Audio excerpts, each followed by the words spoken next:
you. Please let me know when to begin.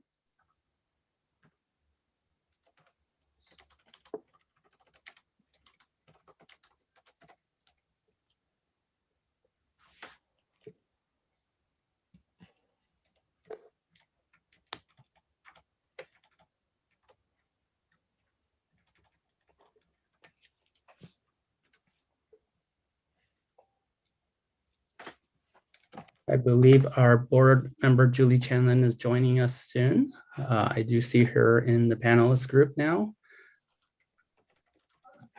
And President Ryan, I believe we are ready to begin when you are. Thank you, Dr. Choi. I'd like to first report out from closed session. It is my privilege to report that in closed session this evening, the Board of Education approved the employment of a Director of Special Education, ID number 164981, under item 3C, Public Employee. The employment will commence on May 1st, 2021. The motion was made by Mrs. Chong and seconded by Mrs. Ryan, and it was a unanimous vote.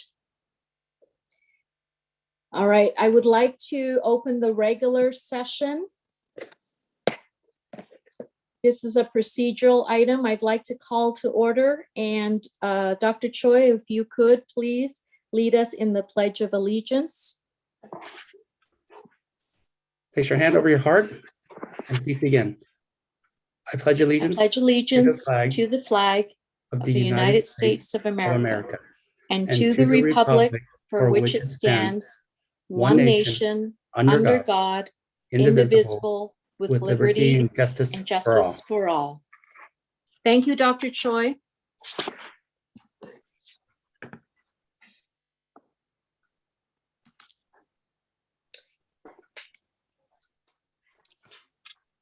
All right, may I have a motion to approve the agenda? This is an action item. This is Jane. Go ahead. I move to approve the agenda. Thank you, Mrs. Chong. A second. Thank you, Mr. Barbary. The motion has passed. Approval of the, let's do roll call. Roll call. Okay. Mr. Chang, please. Aye. Mrs. Chong, Aye. Mrs. Chanlin, Aye. thank you. Mr. Barbary, Aye. Mrs. Ryan, aye. Student board member, Aye. thank you. All right, the motion has passed. Approval of agenda. Next, 6C, we have approval of minutes. It's an action item. This is for the special Board of Education meeting minutes for March 3rd, 2021.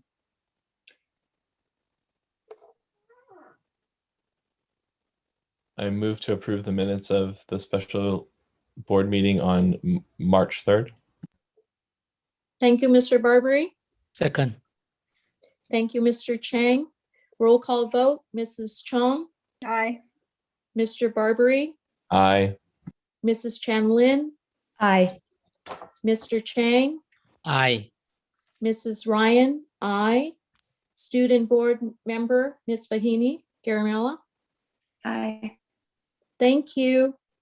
Next is approval of minutes for March 9th, 2021, Board of Education meeting minutes. I move to approve March 9 Board of Education meeting minutes. Thank you, Mr. Chang. Mr. Barbary. Second. Oh, I'm sorry. You're looking for a second. There you go. We need a second. I'm Jane, sorry. second. Thank you, Mrs. Chanlin. No, that was Mrs. Chan. Ms. Chong, thank you.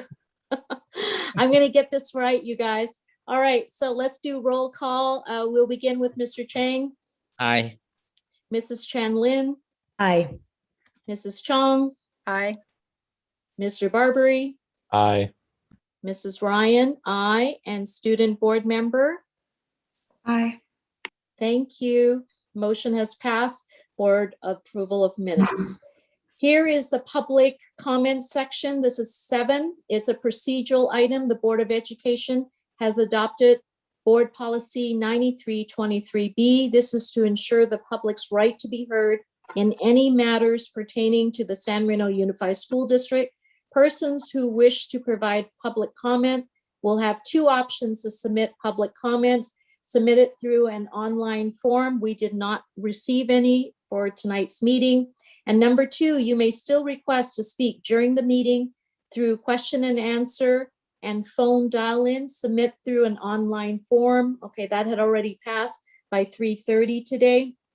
The public comments through question and answer during the meeting, opportunities for the public comment are offered prior to closed session, at the start of the regular open session for items not on the agenda, and then prior to consent. Information and action items for matters on the agenda. The Board of Education reserves the right to add a public comment period prior to any individual item on the agenda. 5 minutes may be allotted to each speaker, maximum of 20 minutes to each subject matter. However, in the event there are more than 4 speakers on the same subject matter, the board president retains the discretion to adjust, limit the time allocated to each speaker to ensure that all wishing to speak will be heard within the 20-minute allotment. During public comment, the meeting will pause for 1 minute to take requests to speak. Raise your hand function is used to take requests during the public comment period. For online attendees, please press the raise hand icon to add yourself to the queue. And for phone attendees, dial *9. The speaking order will be determined based on the order of requests received, and individual speakers will be unmuted and then called upon to speak. The communication section from the audience regarding matters that are not on the agenda are now to be made at this time. This is an informational item. It's under 7A. Dr. Choi. Thank you, President Ryan. We'll pause the meeting for 1 minute to take requests to speak regarding matters that are not on the agenda. So again, we are pausing for 1 minute for matters that are not on the agenda. If you would like to speak, please press the raise hand icon or dial *9.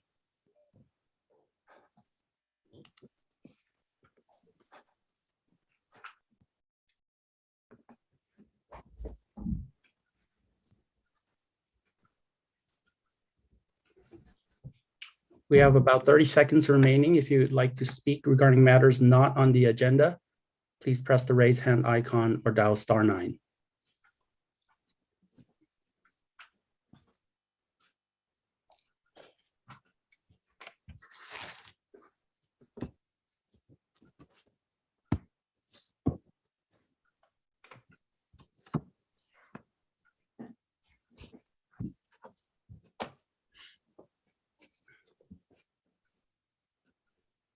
Okay, President Ryan, we have 15 raised hands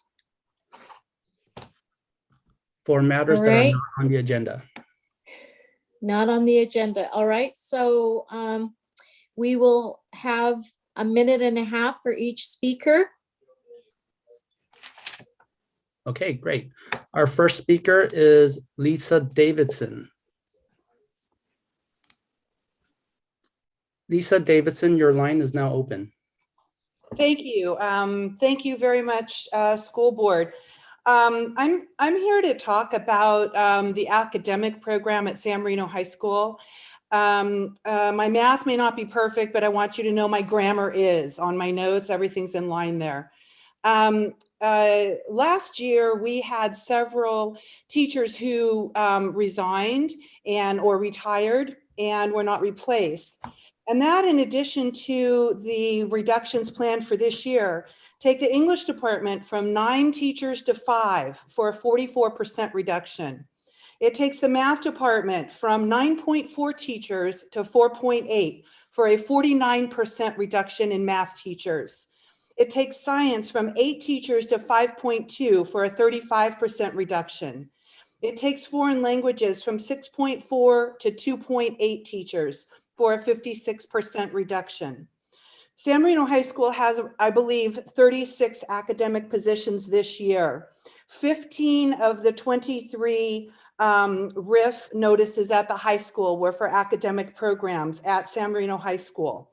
30 seconds. 41% of the academic teachers at the high school have been noticed for cuts.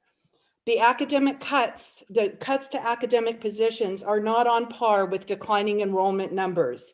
And I would like to suggest that perhaps declining enrollment actually reflects declining academic rigor. Thank you so much. Okay, next we have Kimberly Johns. Kimberly Johns, your line is now open. Thank you. Good evening. I've been an English teacher at the high school for almost 20 years, and in that time, I've seen how our district has maintained a reputation for excellence, and that's due in large part to our experienced faculty and strong programs. And I just want to remind the community present tonight that as teacher positions are cut, the effects will be widespread and will impact students in ways beyond large class sizes and eliminated course offerings. In my many years in the high school English department, we've held a tight standard for teaching a strong reading and writing curriculum, and it's teacher expertise and experience that have accounted for this strength. And the same can be said for all subjects. So as some teachers are forced to be shuffled around, taking on subjects they've never taught before due to job bumping, it's a clear fact that programs will be impacted. And this is not meant at all as a slight against any of our teachers who remain. It's just a logical conclusion that expertise in subject matter comes through experience. And when that's removed, programs will be affected.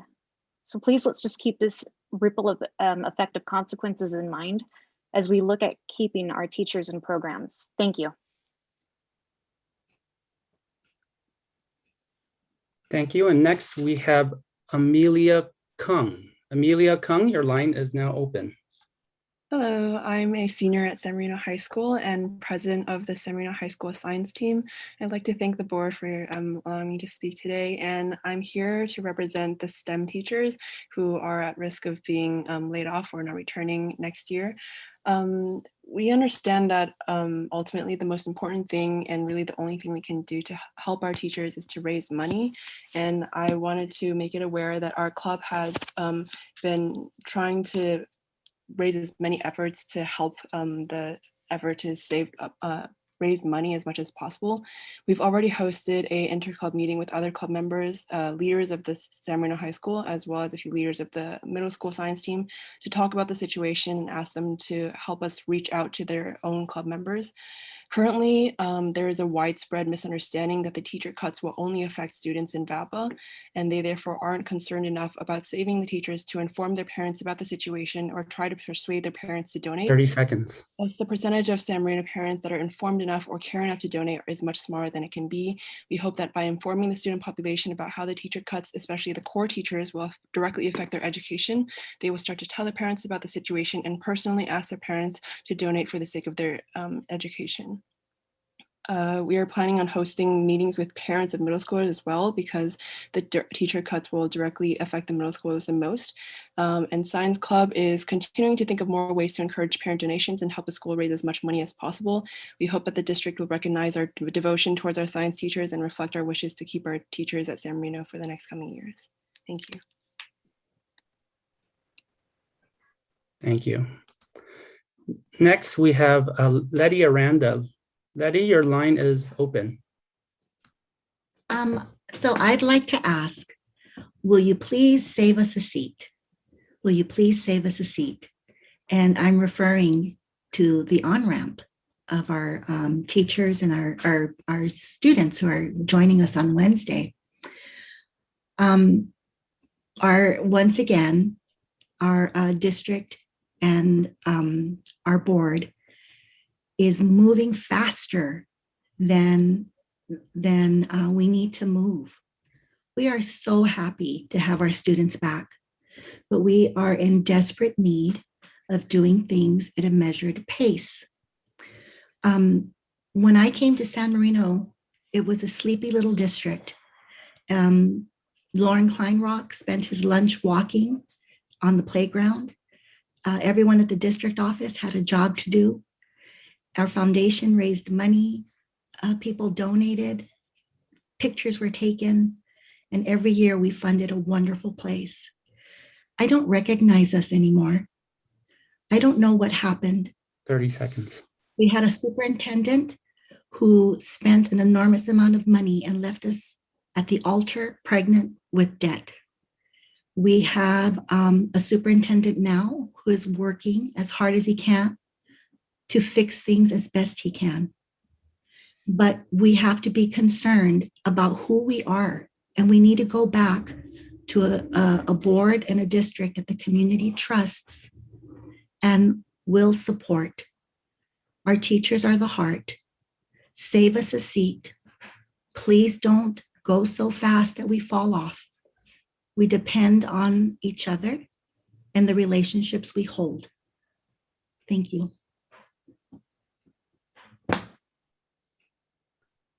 Okay, thank you. Next, we have Randy Kai. Randy, your line is now open. Hello, my name is Randy Kai, and I'm a junior at San Marino High School, as well as the captain of the high school science team. I just wanted to add on to what Amelia was saying today. So I just wanted to emphasize that the massive proposed layoffs for STEM teachers at San Marino High School will be extremely negative for San Marino's future academic reputation in terms of both academic activities, competitions, and opportunities, as well as core classes.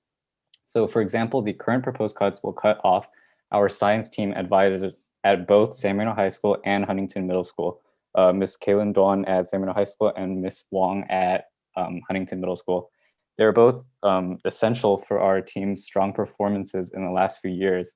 And those strong performances have set us apart from our neighboring public schools, as well as private schools like Flintridge Prep and Harvard Westlake. Additionally, moving to core classes, the cuts will leave only 2 teachers in the entire district with chemistry credentials, 1 in the high school and 1 in the middle school. And as you can imagine, 1 teacher handling an entire school's chemistry courses is logistically impossible. The chemistry classes are very popular. So I spoke with Ms. Chubbuck, the chemistry teacher that would remain at the high school recently, and she brought up that such a drastic increase in class size is also extremely unsafe for labs.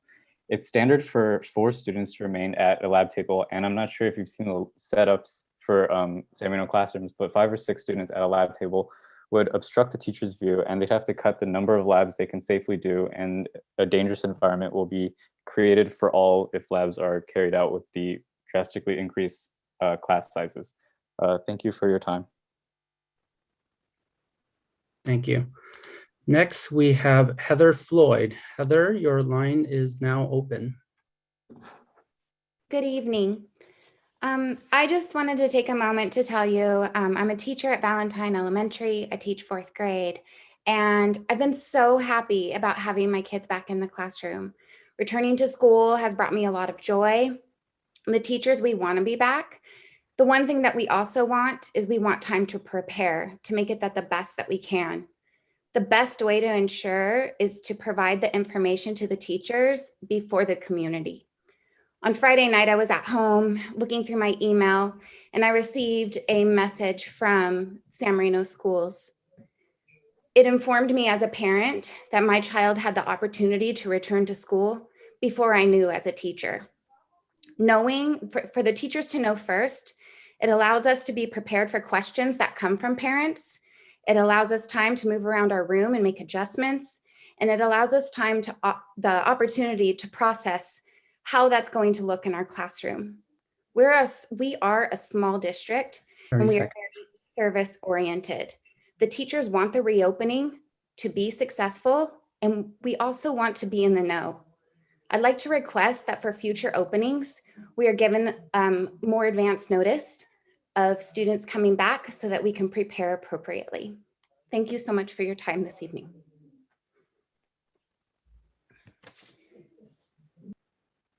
Thank you. Next, we have Alyssa Kwan. Alyssa, your line is now open. Tonight. I coach the HMS Science Olympiad team and am a former student in the school district. I want to speak today about the importance of the science department at San Marino. Specifically, Ms. Wong was one of the most influential teachers on my academic career and personal development. and also one of the very best that I've had in this school district. Having worked with her for the past few years on the Science Olympiad team, it's safe to say that my job running the team would be much, much harder without her to organize everything and guide the students. And so for these reasons, and for those also listed by Amelia and Randy tonight, I strongly believe that science teachers should be high on the list of priorities if and when notices are rescinded. Thank you for your time and for listening. Okay, thank you. Next, we have Coach West. Coach West, your line is now, let's see here. Okay, I am trying to open the line for Coach West, and it says that your version of Zoom is an older version. I am going to promote you to a panelist so that you may speak. So give me a second.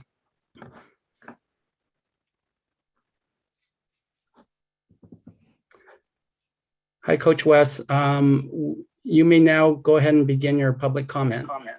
Hi, my name is Wes Gonzalez, and I've worked for the San Marino Unified School District for 22 years, assisting Laura Pollard in what I believe and sincerely believe to be an outstanding PE program, a program that always goes above and beyond in every way. Together, Laura Pollard and I have worked extremely hard to build a PE program that I am very proud to have been a part of. We do our best to ensure the children have a safe yet fun environment, while at the same time making sure they have the support they need to be successful. We do not just teach these children games, sports, and skills. We also teach them how to live a healthier life. I am fortunate to be able to see this PE program from two different perspectives. Well, first, as a teacher, watching our students grow and learn new skills. My favorite part is helping the students work through difficult tasks, and when they hit that achievement, seeing them, the excitement and the glow on their faces. The second perspective is as a parent's view. My daughter is a first grader at Valentine Elementary. On several occasions, she comes home telling my wife and I numerous facts that she's learned in PE, such as bones and muscles on the body, and she even knows the importance of making healthy food choices. She even cuts herself off from sugary treats every now and then. She also shares with us mindfulness tools and that she's learned in the PE program, meditation and deep breathing and yoga. I believe our children need and benefit greatly from this program. It helps to ensure that they maintain a healthy lifestyle now and for the rest of their lives. Thank you. Thank you. Okay, next we have Casey Anderson. Casey, your line is now open.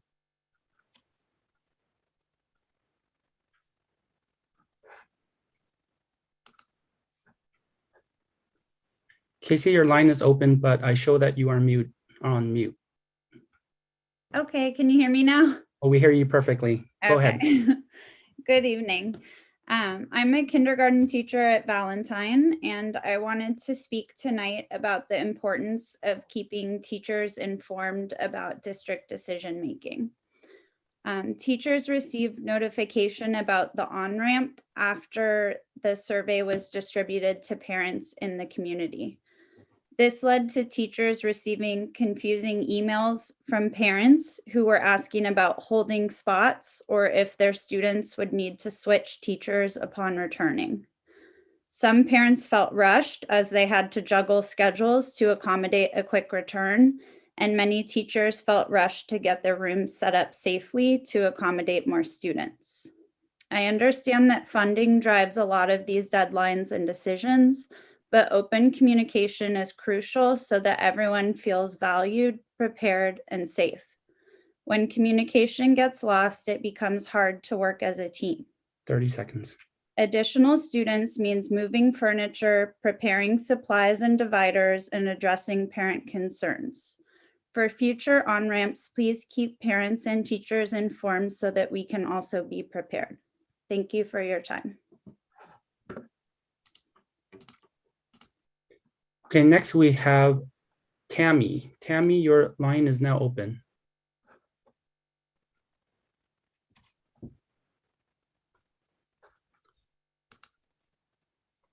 Tammy, I unfortunately only see a first name. You are currently on mute, but your line is open. Is my line open now? It is now open. We Thank hear you. you. Hi. Go ahead.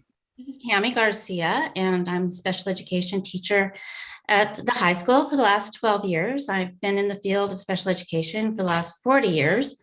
So with great experience, I would like to express my concern for all of us in special education about the concerns we have as to the effect that the severe reduction of force will have on the teacher's ability due to increased class sizes to spend quality time teaching, reteaching, and clarifying content for all students, particularly our students with special needs, who often rely on this level of support for success in their general education classes.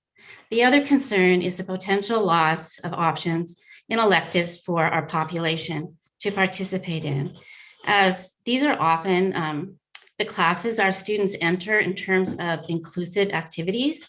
30 seconds. And continue with their inclusive activities with their peers and establish relationships with their peers. Thank you.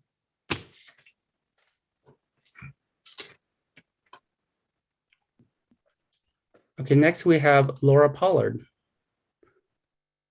Hi, Laura, your line is now open. Thank you. Thank you so much. So yeah, my name is Laura Pollard, and I'm truly thankful to be in my 29th year of teaching physical education at Valentine. I'd like to take this opportunity to advocate for our students regarding their PE programs. Our PE programs teach our students health and skill-related fitness, nutrition, mindfulness, safety, health, sportsmanship, anatomy, physiology, and character education. Physical education is a necessary academic subject that demands the same rigor as the other subjects. It is the only academic subject that teaches our students in all three domains: physical, affective, and cognitive. PE provides students with a sequential K-12 standards-based curriculum. First grade has 61 standards, by the way, designed to develop physically literate students. Physical literacy is the ability to move with competence and confidence in a wide variety of physical activities in multiple environments that benefit the healthy development of the whole person. Our students are returning to school after suffering trauma from a worldwide pandemic, and they need to move their bodies and learn how to cope and manage their stress in healthy ways, such as exercise, mindfulness, socialization, and healthy nutrition. They are learning this in physical education. We cannot take this class away from them. We cannot take away their opportunity to learn these life skills. We have a responsibility to educate our students in how to lead a healthy life now and in the future. We must reinstate our students' physical education programs. Their overall wellness is at stake. Thank you for letting me speak. Thank you. Next, we have Senora Cobos. Senora Cobos, your line is now open. Can you hear me? We hear you. Go ahead. Thank you for letting me speak. I'm the World Language Department Chair at the high school, and as my colleagues stated before, Mrs. Davidson and Mrs. Johns, these detrimental cuts are going to affect the quality of our education. Currently, with the proposed cuts, we would cut the Spanish department from 4 teachers down to 2, and class sizes are going to be tremendous. Also is the cut of the Japanese program, which is an essential part of our department and a successful part of the department as well. We would like to ask that the board consider the grant that's being offered by the Japan Foundation to pay for the cost of a teacher. And we would like to ask you to please consider applying for the grant. The deadline is in April, and we would really like to save our Japanese program, not for just for the teacher, but for the many students that are in the program and that want to continue. Thank you.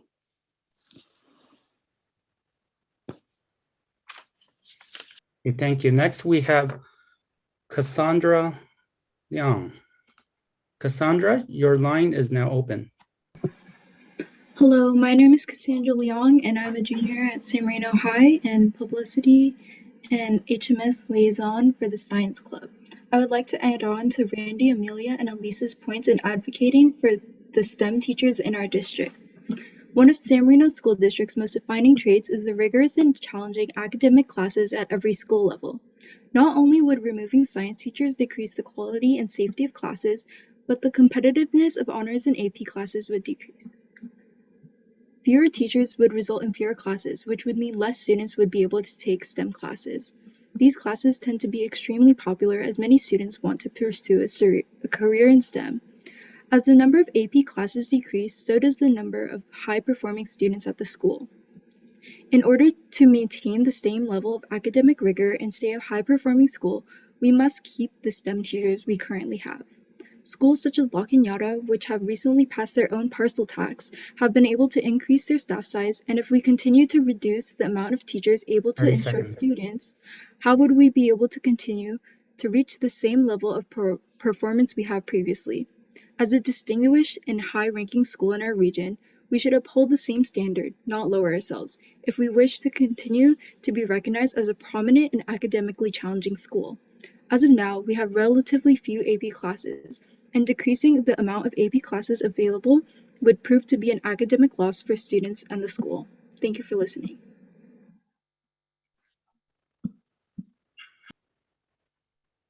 Okay, next we have Elizabeth Drake. Elizabeth, your line is now open. Hey there. Thank you, Stephen.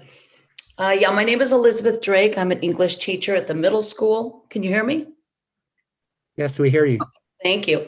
I'm an English teacher at the middle school. I've been in San Marino for over 20 years, and I have taught for over 30. I'd like to address two items on the recent RIF notices.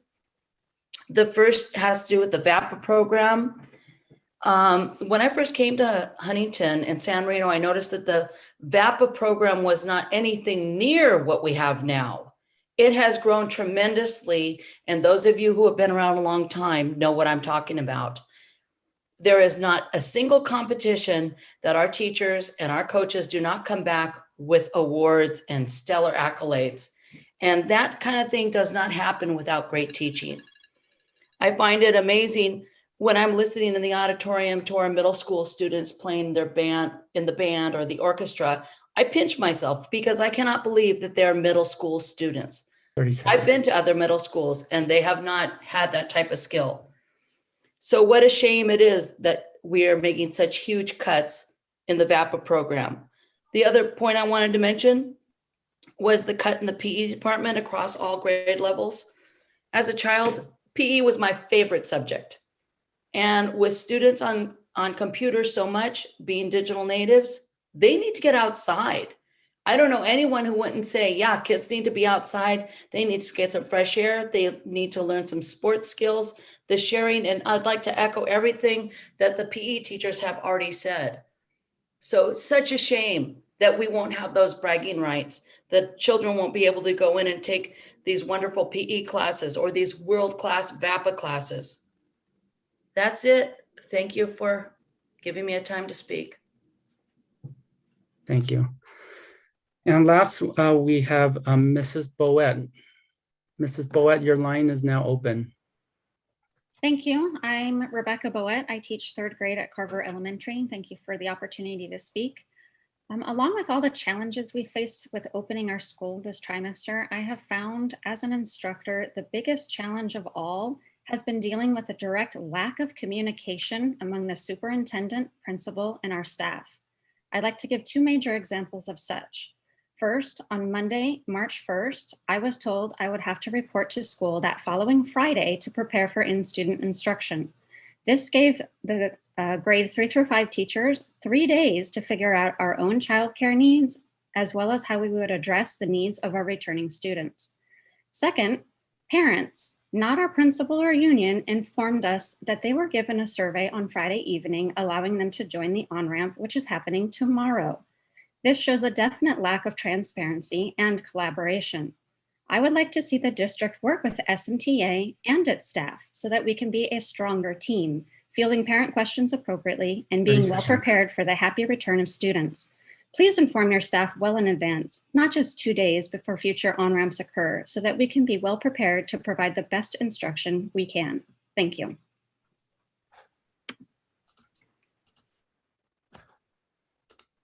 Okay, President Ryan, that concludes the 15 that had requested to speak. Thank you, Dr. Choi, and thank you for all the speakers who brought comments to the Board of Education. Next, we have communication from the audience regarding matters on the consent agenda, correct? It looks like we had a few more hands raised. Did you see that, Stephen? Yeah, when we have our open period to request to speak, we had 15 raised hands. And we had the 15 that raised their hands during that comment period to speak. So unfortunately, we can't prevent others from raising their hands after that 1 minute pause, if that makes sense. I remember in the last meeting, we voted to let everyone speak. Is that an option to do again? I think that's something for the board to decide, if that's something that you would like to keep on a rolling basis in terms of allowing folks to do public comments. Though that was for matters not on the agenda. I would propose that we've got a lot of information to cover. Do we want to go on with 7B, or are you making a motion, Mrs. Shanlin? Or do you want to discuss? Well, I have no idea what they wanted to mention, but we have 204 people here. And I think that if people want to speak to us and in this session, I think that we should respect their right to do that. I think I totally respect the people that like to speak, but this Board of Education meeting, we need to follow the rule. So, and also I think all the audience need to understand and trying to familiar with the format, how we solicit for the public comment. So if anyone they just come in and they don't know in the beginning, and then they just raise the hand, end up, all the meeting until the 11:30, I think this is not acceptable. I'm sorry to say that, So just keep going to the 7B. Okay, Mrs. Shanlin, would that be all right with you, or was that a motion? I'm still not clear. I know you made a comment. I would like to make the motion that if people are here and want to speak, we should respect their right to speak. And how many were we talking about, Dr. Choi? I wasn't really clear. I believe there were 2 additional hands that were raised within the last 20 minutes that we did public comments. Okay. We've now lost them, though, right, Stephen? Correct. All right. Thank you, Mr. Barbary. Are you wanting to make a motion, or you want to move on? I'm not making a motion. I was just making the point we've lost the people that had raised their hands. May I make an amended motion for the sake of moving on right now, that when for the rest of the meeting, that we stick with the 1 minute comments, and if at the end of the meeting, after we've gone through all of our business, with which there is considerable tonight, then if there is time, we can discuss opening the meeting for comment again. I am concerned about not receiving comments from people, but I am very concerned about getting through this agenda tonight. It is very important, and a lot of people are tuning in for very specific items. So I'm just concerned that if we continue to do this, we're going to spend a lot of time talking and continuing to open the floor. Thank you. So, Mrs. Shanlin, I'm going to move to 7B because there was not a second motion for that. Okay. Thank you. 7B is communications from the audience regarding matters that are on the consent agenda, and they are to be made at this time. Dr. Choi. Thank you, President Ryan. We'll pause the meeting for 1 minute to take requests to speak on matters in the consent section. If you would like to make a request to speak, please press the raise hand icon or dial *9.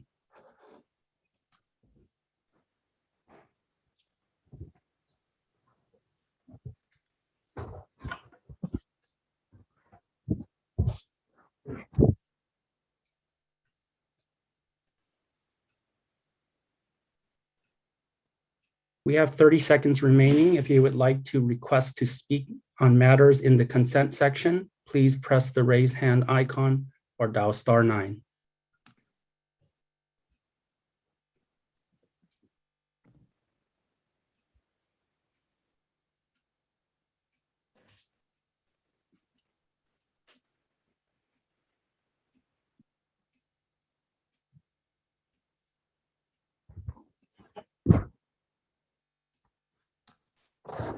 Okay, President Ryan, we have one request to speak.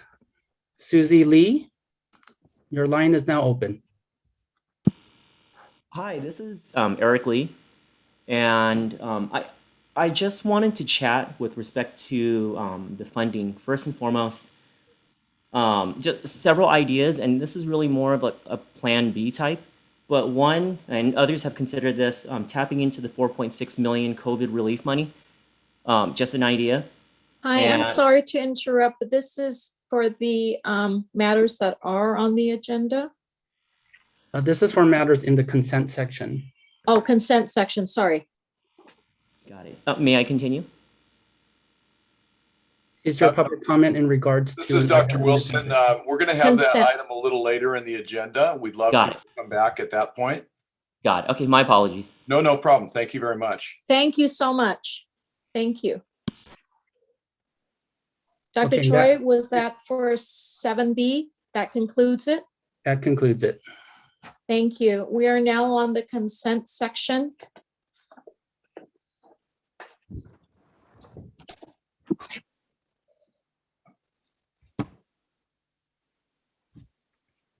This is consent section for the agenda 8A to 8F. Do I have a motion? I have a question. TBWBH props and measures consulting services for $12,000. How? Hold on. Point of order. Do we need to do a motion first before we discuss? Are you asking to discuss, or you're pulling it from the consent agenda? I would like clarification on what those consulting services are for and how we decided on that. Would you prefer to discuss it, or would you prefer to pull it and discuss it? Actually, just a point of order. There should be a motion, and then that discussion happens, and then it can be pulled if it's so chosen by the board. Okay, so let me, to move it along, I move to approve the consent agenda. I second. Thank you, Mrs. Chong. Thank you, Mr. Barbary. I would like to, now we have discussion, but I also want to make sure that it's clear. So we are not pulling it. This is just for discussion, right? I think we talk about it and then discuss whether or not we pull. All right. So my question is, how and why did we decide to use TBWBH consulting services? So TBWB has worked with our district on financial strategy, and we are proposing to hire them for a limited contract to help guide us with the discussion that we're going to have tonight, the direction we're going. So that's it in a nutshell. It's a not to exceed. Just so you know. It's a not to exceed, and so it's just based on our usage, and this is just putting a cap on what we could spend with TDWB without coming back to the board. That's correct. And also, I wanted to clarify, there was an opportunity for these questions to be addressed, right? If there was a concern. Dr. Wilson? Yes. All right, thank you.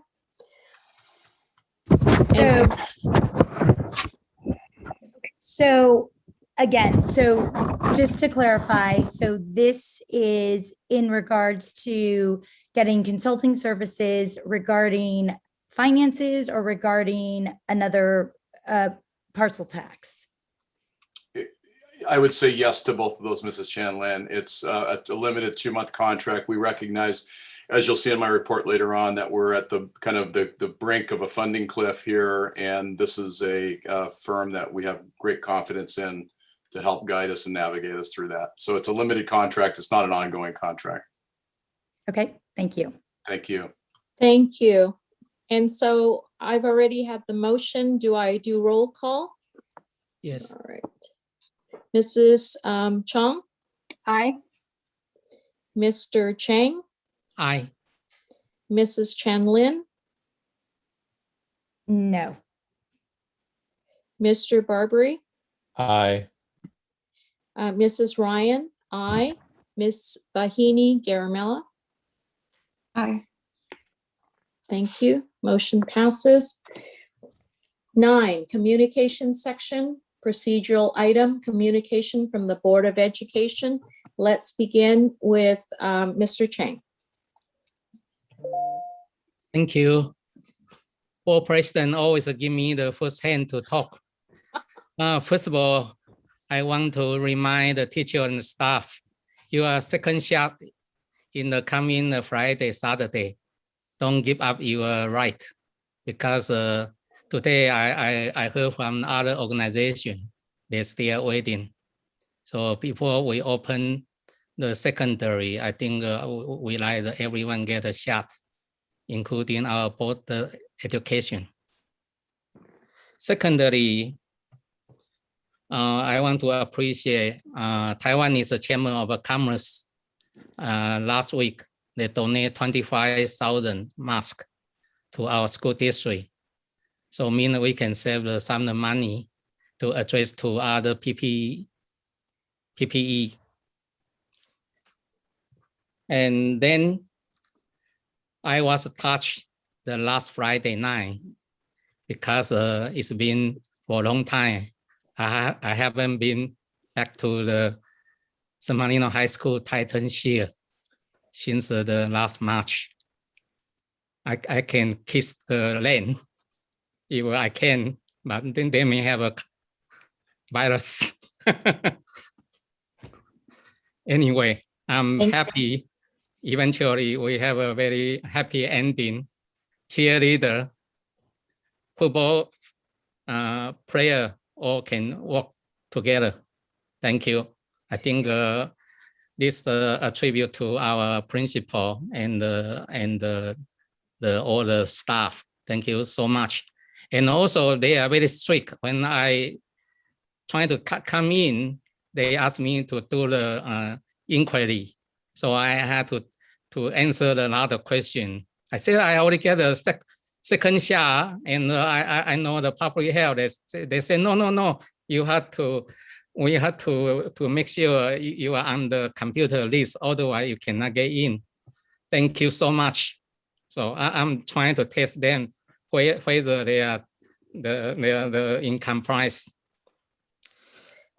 Lastly, thank you, Mr. Chang. Oh. Lastly, thank you for Dr. Wilson during the short time, and we can come out a statement related to the anti-Asian issue. I know the last year we already have a resolution applying to all the ethnic group for the inclusion equity issue, but this time, especially this week, is critical. So we send a message out. I think it is absolutely right. Thank you. That's it. Thank you, Mr. Chang. Mrs. Chanlin, please. Yeah, I'd like to say that I'm so sad I wasn't able to be at the football game, but I loved seeing that the cheerleaders were on ABC 7. I was a Titan cheerleader, and it just warms my heart that they get to be back out there. And so thanks to everyone who just made that happen and made it happen safely. And thank you to everyone in the community who has reached out to me to let me know their sentiments about all kinds of things that are going on. And we value all of your opinions and all of the students, of course. And everyone's doing their best to just get everyone back to school. And thank you to all the teachers. I know you're working so hard, and I know that my 5th grade student is so grateful. I continue to work with CSBA, that's the California School Boards Association, regarding governance practices. And so thank you very much. Thank you, Mrs. Chanlin. Mr. Barbary, please. So I too, I think it's great that we're starting to do some of these more social activities in a safe way. So it's great to have a football game, and I've heard a little rumor that maybe the band is going to be allowed back. Not necessarily we're ready yet. I know I haven't talked to the district about that, but I think the rules are changing that we may even get a band back out on the field at some point in the near future. So that'd be wonderful. I'm a band kid from way back, and so I'd love to see them back on the field, as well as the cheerleaders and the football team. That was so great. I watched the live stream and heard Mitch and Steve do the play-by-play, and it was quite entertaining, the two of them. So the thing I'd like to add is, of course, we've heard a lot from the community over the past couple of weeks about different programs that they're supportive of, and different teachers, and it's so great to hear the community come out so loudly and support so widely across different aspects. We've heard a couple here calling tonight, but we've received so many emails, and I've heard from so many other community members. And there's definitely a great fundraising effort that's been started. And so I encourage you all to listen, and if you feel led, please give to that. But there's definitely some people that are interested in giving to specific programs. And that, of course, comes with some difficulties. So I of course, would love for everybody to give to the general fund so that the district can really put the funds to what it feels are the most effective places. We've heard a lot of arguments for different things, and we'd love to be able to have that flexibility to spend it how we'd like, or the district would like to spend it how they like. But for those that do want to give to a specific program, I think that those people need to understand that if they wanted to give to a specific program, and I'm not making any promises, obviously, but you would have to fundraise for the full amount of the position, because otherwise it wouldn't give the district the flexibility. If you only raise for half of the money, then we'd have to make decisions to cut elsewhere. So I would encourage you to make sure you understand that. And if you do, if you are able to fully fundraise for a position, I would like to ask my fellow board members that we support the community in that effort. There obviously are people who are more led to give to the specific things that they feel their students or that they've maybe benefited from in the past. I'd like to have the administration help support that wherever we can. But I do feel that we as a board should respect that desire if that's the way people want to give, and commit to spending the money accordingly. Thank you. Thank you, Mr. Barbary. Mrs. Chung, please. Thank you. I just wanted to start off, first of all, acknowledging all of the anti-Asian hate crimes and the events that took place in Colorado. Just acknowledge the pain and let everybody know that we stand with and stand up for the victims and for the communities that have been affected. Over the last couple of weeks, I sat down and I looked at all of the communications I received from the community and drew up a little spreadsheet of it. And I received about 100 emails, texts, phone calls, reaching out about the loss of specific teachers, programs, core subject areas and activities that are affected.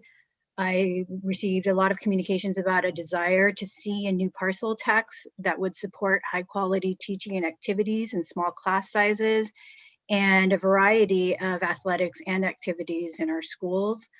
And to bring a parcel tax back that looked different in some ways than the last one, but not so different in that it still maintained the level of support we needed. And I also heard a lot of information from people about wanting to find ways to use one-time fundraising to retain our teachers. I think there is an understanding that this is not a sustainable plan of action for ongoing years, but it would be something that we would do for this year in the gap until we are able to be successful with a new parcel tax. I heard a lot of communications that Mr. Barbary referred to in terms of direct gifts, and I will point out and simply leave it at that, that there is a level for the San Marino Schools Foundation at the centennial level of $115,000 to fund a teaching position. And I'm going to simply just state that fact, and everybody think about what that means for you and what your priorities are, knowing that everything has been cut from core to counseling to activities and athletics. And so it's a really big lift that we're only going to be able to accomplish together. I also engaged in some legislative and legislative and training activities with CSBA, which is the California School Boards Association. I engaged in a governance training a couple weeks ago, and I'm in the middle of our student learning and achievement training this week. And it's been really good for me to help me make that transition from a parent and community member to a board member to a governance member. And ultimately comes down to knowing that my role as a board member, with that we as a board, our priorities are always to look at the what and the why of what we were doing, to focus on our goals and our progress, and then to direct our staff to implement proper action plans. And so they are the ones responsible for the how and the when, and we in a cycle hold them accountable to that. And I look forward to continuing the conversation with the community about the values and priorities and goals that drive the how and the what and the why for all of us. I also engaged in some legislative action week meetings. I met with Assemblymember Chow and Senator Portantino with many other California school board and school leaders. And we advocated for more local control of decision-making, more broadband access, COVID-19 liability protection for schools, and really focusing a lot on more funding for our schools to pay down our deferrals that are owed to us, to increase the COLA for critical non-LCFF programs, and for pension relief. And so as a collaborative effort, everybody joined together in that this week to address all of those concerns with our legislators. And lastly, I wanted to say thank you to SMTA. They continue to go above and beyond to serve our students, even during everything that's happening. I recognize that morale has been difficult, and I'm grateful for everybody's efforts to press on. And I know that having gone through kindergarten to second and third to fourth, that it's going to be a tense week as we look to reopen the high school. There's still a lot of questions because everything keeps changing. And I want to encourage everybody to be vigilant as we look to just staying safe in our schools. The only way we do this is if everybody really abides by the rules and the mitigation strategies put in place. And I want to encourage the teachers and staff that there is a lot of outpouring from the community to find the monies to restore our teachers. And that is a testament to the legacy that this city has built, and for which we are all committed to continue. Thank you, Mrs. Chong.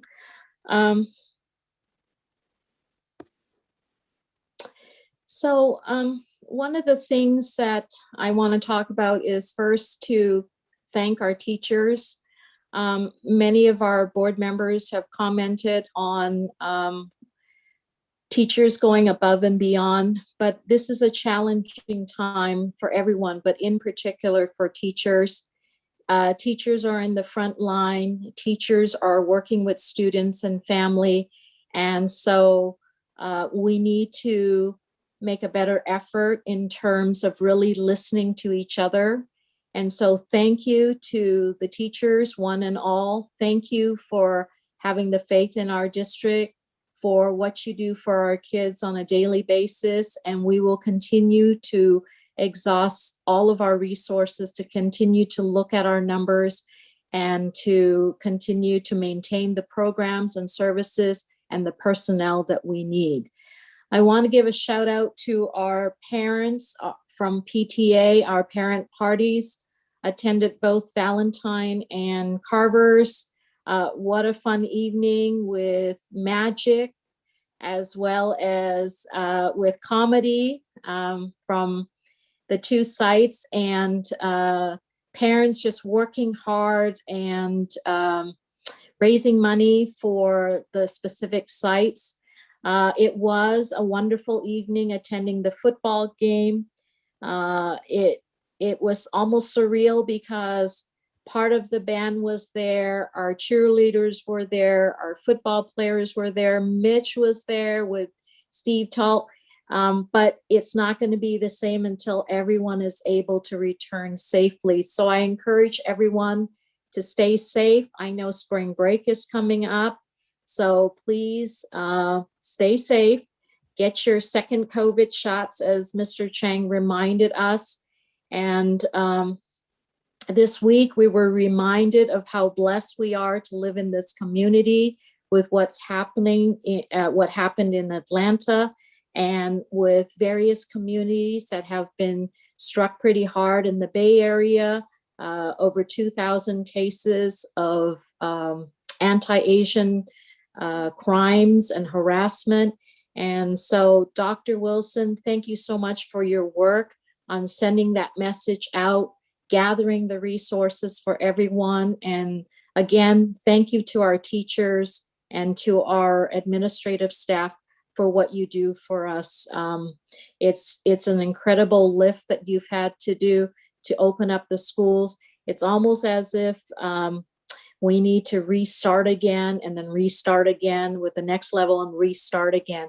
And so with every time we are learning from it, this is a first for all of us. So community members, thank you so much for your patience. Thank you for your heartfelt letters. Thank you for your encouragement. And again, we look to have you continue to support the programs that we have and the students in our schools. Thank you. And with that, I believe it is our superintendent and then our student board member. Thank you, Board President Ryan, Board of Education, Executive Team, Student Board Member Bahini. So I'd like to read something I prepared for tonight. The recent mass shootings in Georgia and Colorado are heartbreaking and are surely raising fears about safety, especially as we begin to reopen schools and other businesses in our communities. You know, and as we begin to gather together in groups like our football game Friday. You know, first, our hearts go out to the families and the friends of the fallen in both Atlanta and Boulder, folks whose lives will be forever impacted in very direct and profoundly negative ways.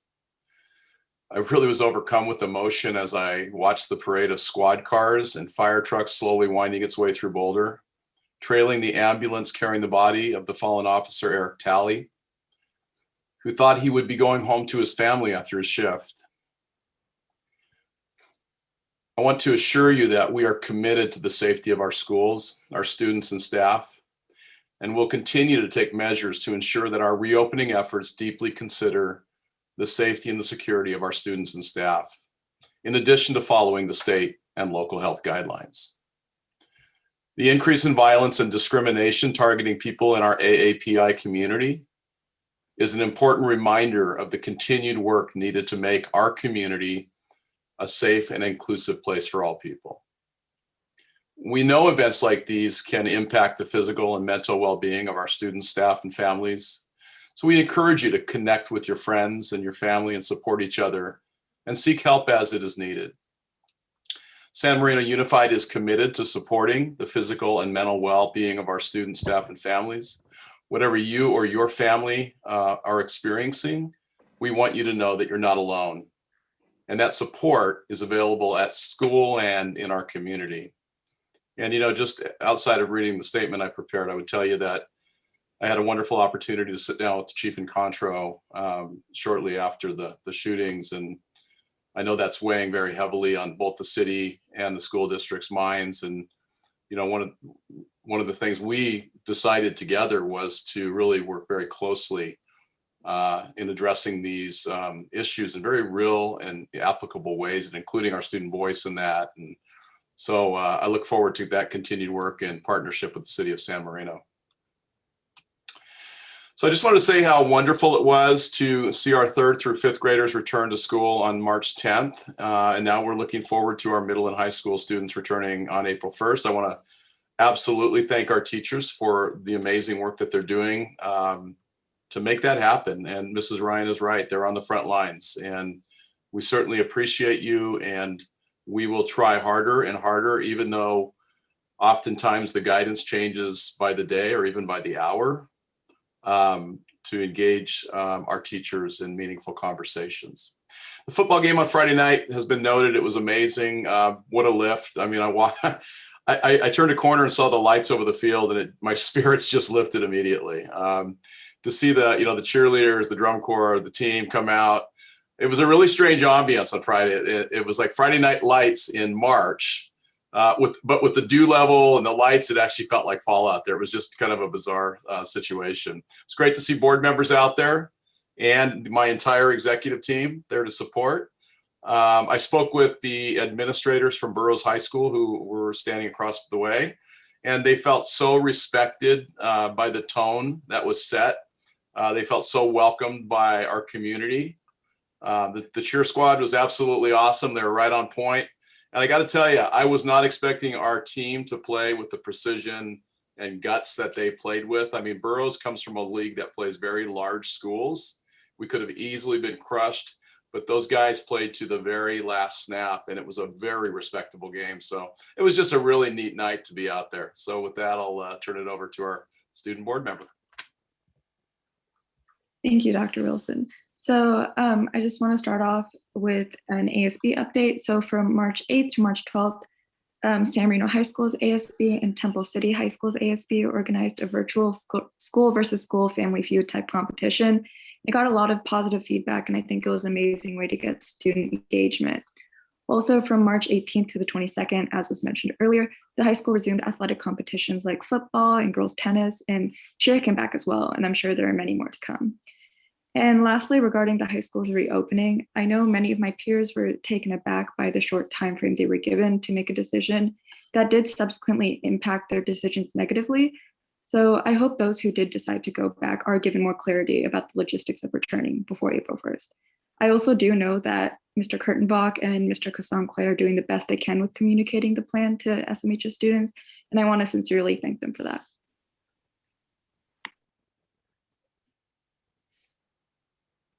All right, thank you so much, Dr. Wilson and Ms. Garamella. Up next, we have communication from the audience regarding matters on the information agenda, which are to be made at this time.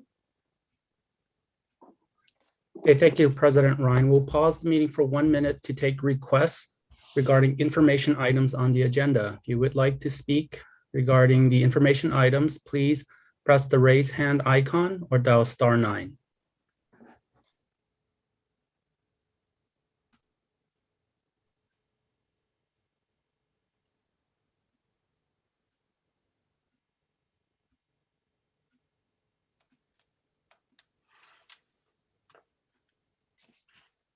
We have 30 seconds remaining. If you would like to speak regarding information items on the agenda, please press the raise hand icon or dial *9.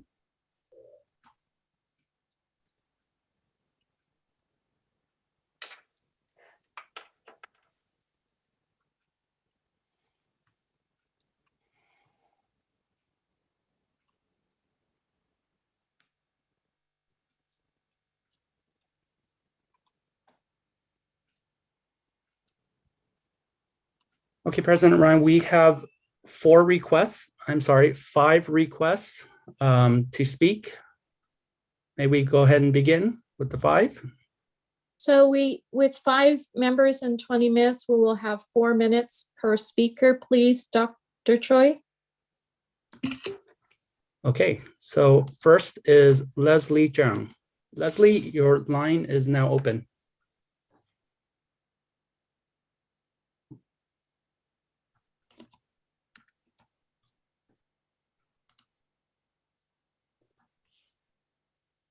Leslie, your line is now open. Would you like to submit your public comment? Oh, yes. Can you hear me now? Yes, go ahead. Hi, my name is Leslie Chung, and I'm speaking as a parent from Carver Elementary. My husband grew up in San Marino schools, and we moved here for the small class sizes. My husband is back in his hometown because he got a great education and had great experiences. I fear that if the class sizes are not kept small, then we will be forced to look into other schools. My son is in first grade and my daughter is in fifth, and she has had 2 of the teachers who have been given the pink slips. We love those teachers and her experiences in these classrooms. We do not want to be forced to leave the community, but a failure to plan for the unexpected has put parents as well as teachers in an impossible situation.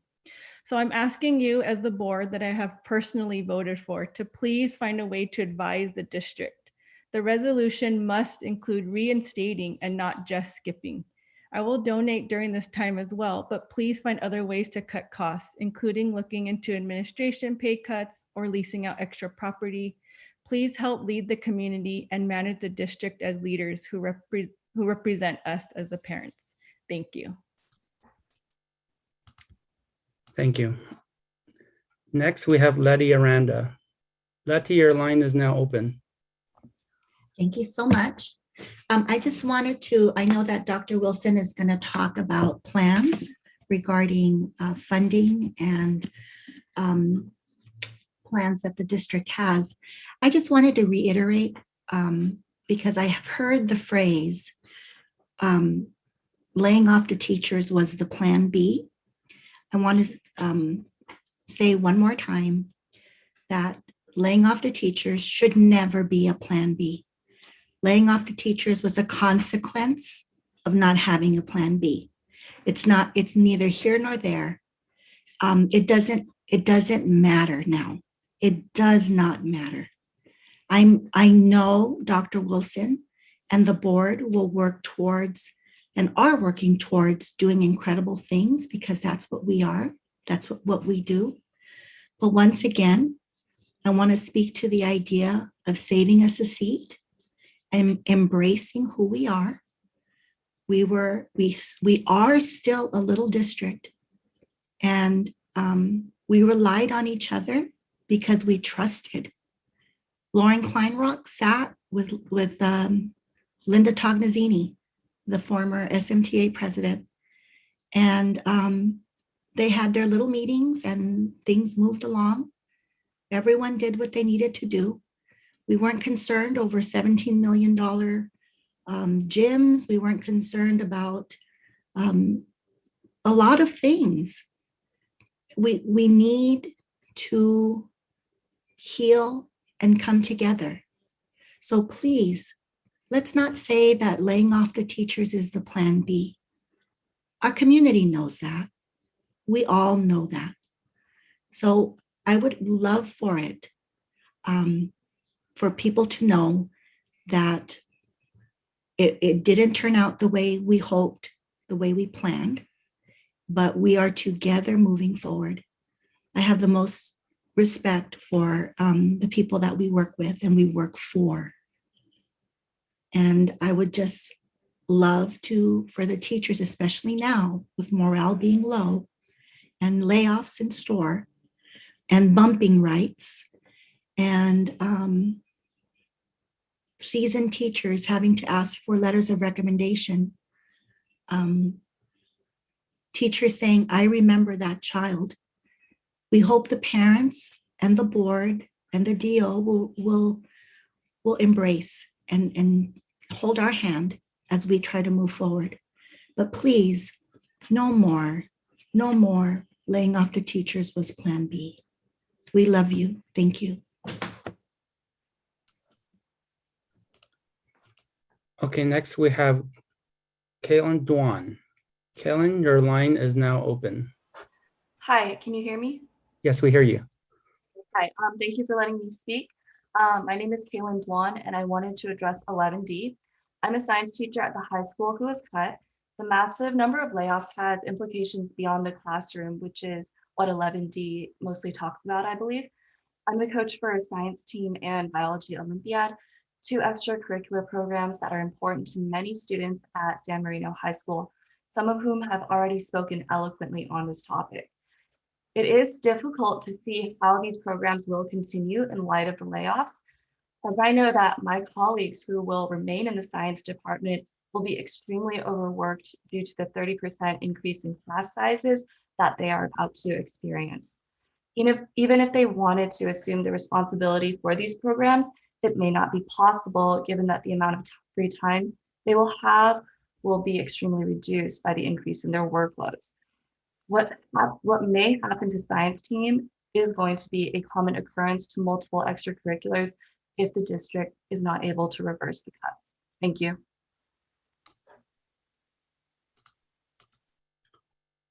Okay, next we have Marguerite Lindsay.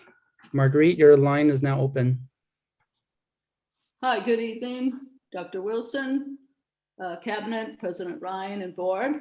I'm Marguerite Lindsay. I'm speaking tonight as a SMUSD resident and taxpayer. The time is now. Crush the box. I advocate using the COVID relief monies, the one-time COVID relief monies to rescind layoffs. I support the foundation getting creative with any of their net assets for rescinding teacher layoffs. Let's crush the box now. The time is now. Thank you.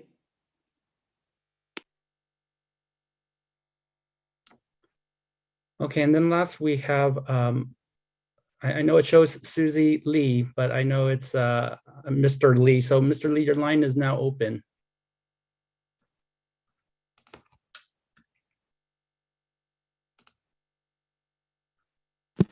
Thank you, Dr. Choi. That was Susie Lee that called in earlier.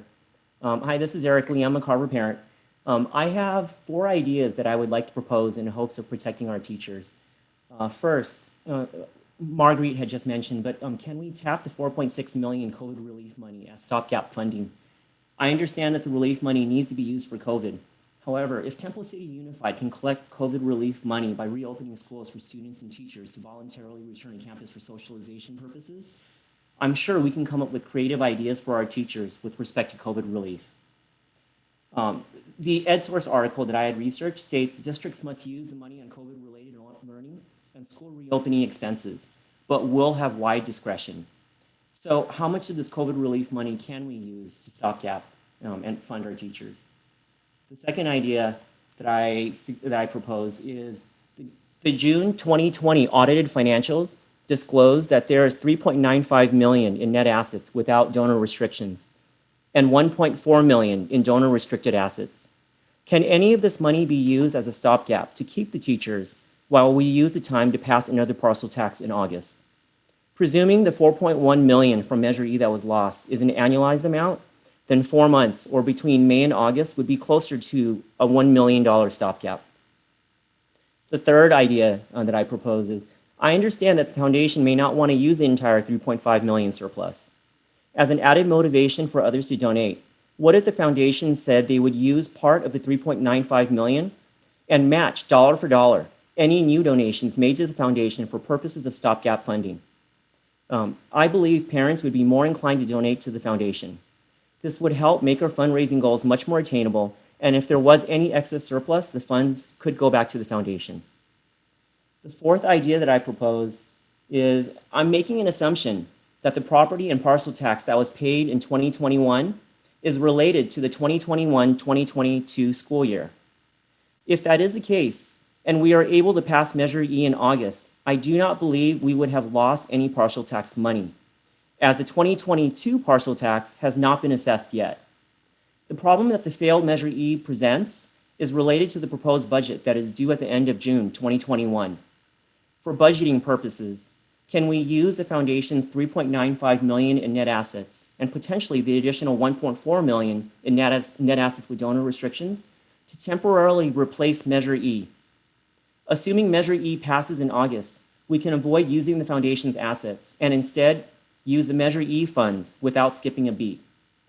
I understand that there is a risk if the August Measure E fails, but if the foundation money was purposed for a rainy day, it's currently a torrential downpour outside. Thank you.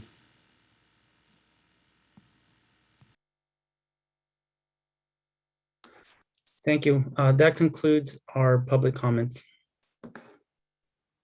Thank you, Dr. Choi, and thank you to all the speakers who called in. The board and I want to thank you for your ongoing participation and engagement, and your thoughts are always valued. Next up, we have 11A. This is an information item, and we have Dr. Jeff Wilson to present the district strategic financial recovery plan for 2021 to 2023. This is an informational item only. Dr. Wilson.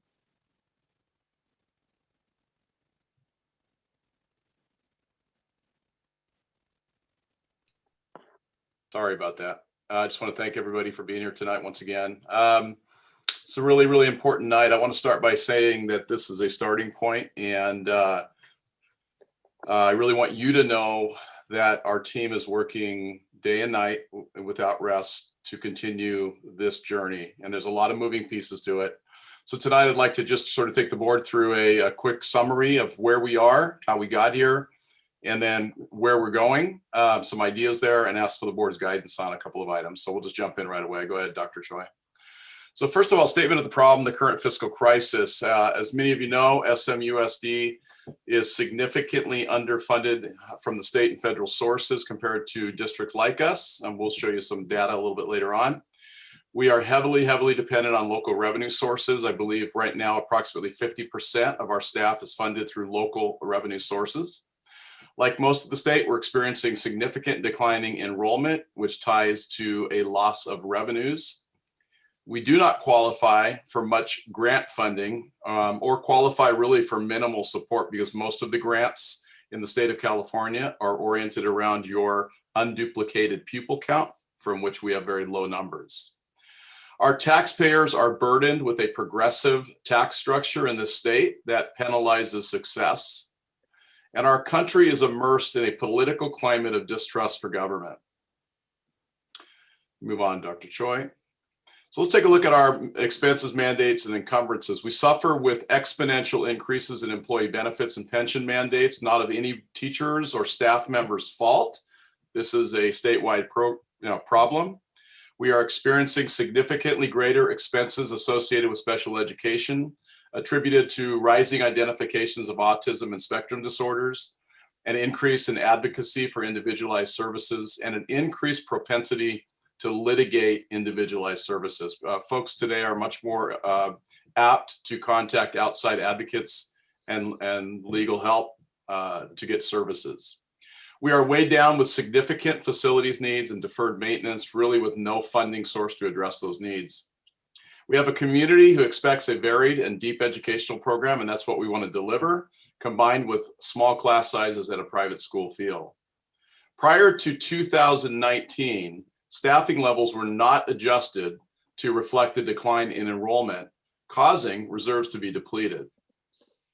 And then prior to the failure of Measure E, SMUSD was projecting a positive variance in the ending fund balance, as referenced by Eric a few moments ago, due to effective expenditure reduction programs. I just want to pause there for a minute and make sure everybody understands that this layoff this year is a totally different situation than last year.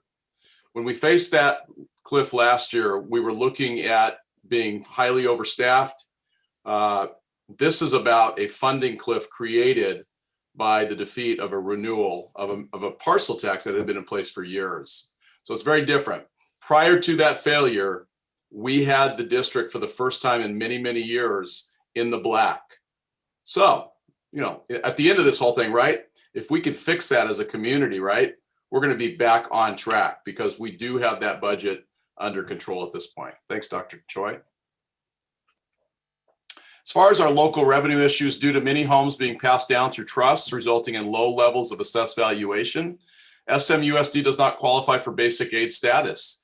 And just a real quick explanation of what that means. There's only 2 basic aid districts in Southern California, in LA County, I should say. That would be Beverly Hills and Santa Monica. There's several in Orange County, like Laguna Beach. There's many basic aid districts in Northern California. Essentially, basic aid is this. If the state funding formula for your district is exceeded by your local revenues raised to support that, you get to keep all the excess. And I'm going to show you what that means for districts who are basic aid, and why if we had updated valuation, we'd be in a totally different place. We are likely the most dependent school district in the state of California on local revenue streams. We have relied on 2 parcel taxes, the steady and historical support of the San Marino Schools Foundation, and significant PTA fundraising to support programs that other districts cannot afford. San Marino Schools Foundation has found it increasingly difficult to reach the annual fundraising goal of $2 million, jeopardizing future programs funded by the foundation. And then with the failure of Measure E, SMUSD faces that immediate $4.1 million funding cliff, necessitating a requisite reduction in expenditures offset partially by any future fundraising efforts. And I want to pause here just for a moment. Never have I referred to laying off teachers as a plan B. Never came out of my mouth. I've heard of it tonight. What I will tell you is, without reserves and with a structural deficit built in, the only way to address, the major way to address that issue, because 85 to 90% of districts' expenditures are, people, salaries, pensions, benefits. It's terrible. It's an awful thing. There's no plan B. But the bottom line is, we must, and this is the last point, we must develop steady and reliable local funding streams to remain viable in California. So let's jump into some information really quick. What I've done is I've run analytics on the 14 school districts I believe that we are most like in the state of California, based on the size, the type of students we have, the wealth of the community, the style of the community, and you see these 14 here. And you'll see this kind of pop up here. The districts that are highlighted in blue are known as basic aid districts, which I described a few moments ago. So as you can see, we are just right there in that group of basic aid districts as far as how we deliver services. But go to the next slide, Dr. Choi. You'll see the yellow circle around that red bar. That's the level, the percent that San Marino relies on local revenue sources for its revenues to run its schools. If you look at the top of that chart there, Carmel Unified, right? Basic aid district, look at the amount of local funding required to run Carmel. The blue is the state funding, right? The LCFF. And so the reason Carmel, for instance, or Laguna Beach is so large is because their basic aid formula allows them to capture a great amount more of state funding. So on to the next slide, Dr. Choi. So this is kind of gives it a different picture, and this is different because if you look at the numbers, this is the revenue, the actual dollars, okay, that is raised for each student. So we're right there, midway down, once again, right in the lower end of that basic aid group. But the actual dollars collected in the year 2019 to run our schools was about $14,745 per kid. Look at Carmel for a moment, $26,177. Laguna Beach, $23,306. That's per student. I'm going to show you in a minute what that might look like if we had that kind of data. Go ahead, Steve. So the district that I actually found in the state that we are most like because of size and economics is Laguna Beach down in Orange County. And again, I want you to look at the red bar, the local funding at Laguna versus our local funding. Next slide, the state funding is the blue. Go ahead, Stephen. Circle up one more slide, Stephen. There you go. That's the local funding in Laguna Beach. And you can see once again that discrepancy that exists between us, okay? You can go to the next slide, Dr. Choi. So if San Marino had USD, which is almost exactly the same size as Laguna Beach in a very similar community and economics, if we had the basic aid formula Laguna Beach has, we would have had an additional $24,700,000 in revenues in the year 2019. So just put that in perspective for a moment. The structural deficit we had was approximately $3 to $3.5 million. Not only would we have satisfied that structural deficit, we'd have an additional $21 million to apply to our schools. And I think that's the strongest picture I can give you of the difference between San Marino, who's delivering on a similar type of education what we could have if we were basic aid. Okay, next slide, please. So this is a spending comparison. So we looked at revenues for a minute. This is spending for small, wealthy, low LCFF and UPP unified districts. Again, the blue stars indicate the basic aid districts. The large blue bars is the percentage of expenses spent on certificated teachers. The light blue is the percent spent on pupil support services, and the orange is the percent of expense spent on administrative costs. And we'll show you that broken down here. So next slide. So as far as our pupil support services, our counseling, psychologists, other pupil support services, of the group of 14 that we're compared to, we are number 2. So we are spending 4.4% of our income in our expenses in 2019 on pupil support services. That's wonderful. We often hear of the importance of school counseling and support. The next slide, Stephen. We're mid next. No, we'll go back one, please. We're next as far as the teachers go. We are just above the average with this group of 14 school districts. Approximately 34.77% of current expense are on certificated teacher costs. And the next slide, of the group of 14, we are dead last in administrative expenses. And if you go to the next slide, since these rankings came out for 2019, where we were 319th out of 349 school districts, unified school districts in the state of California, spending on administration, we actually this last year reduced by another 0.3%, as shown in the second interim report in the last meeting, which would have made us 337th out of 347 school districts in administrative costs. Next slide. So the bottom line is we're very, very lean on the administrative side. So this is, I'm going to run through this quick. This is another group of 14. These are just small school districts, 2,800 students to 3,200 students. Again, you'll see the red, local funding. None of these school districts rely on local funding like we do. Go ahead, Steve. Next slide. And again, spending comparison, even in this group of very small districts, we are the lowest administrated school district of this group of 14. Next slide, please.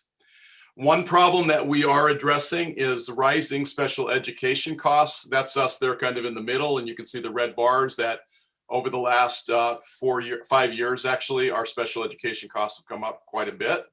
And there's some reasons for that, one of which we'll show in the next slide.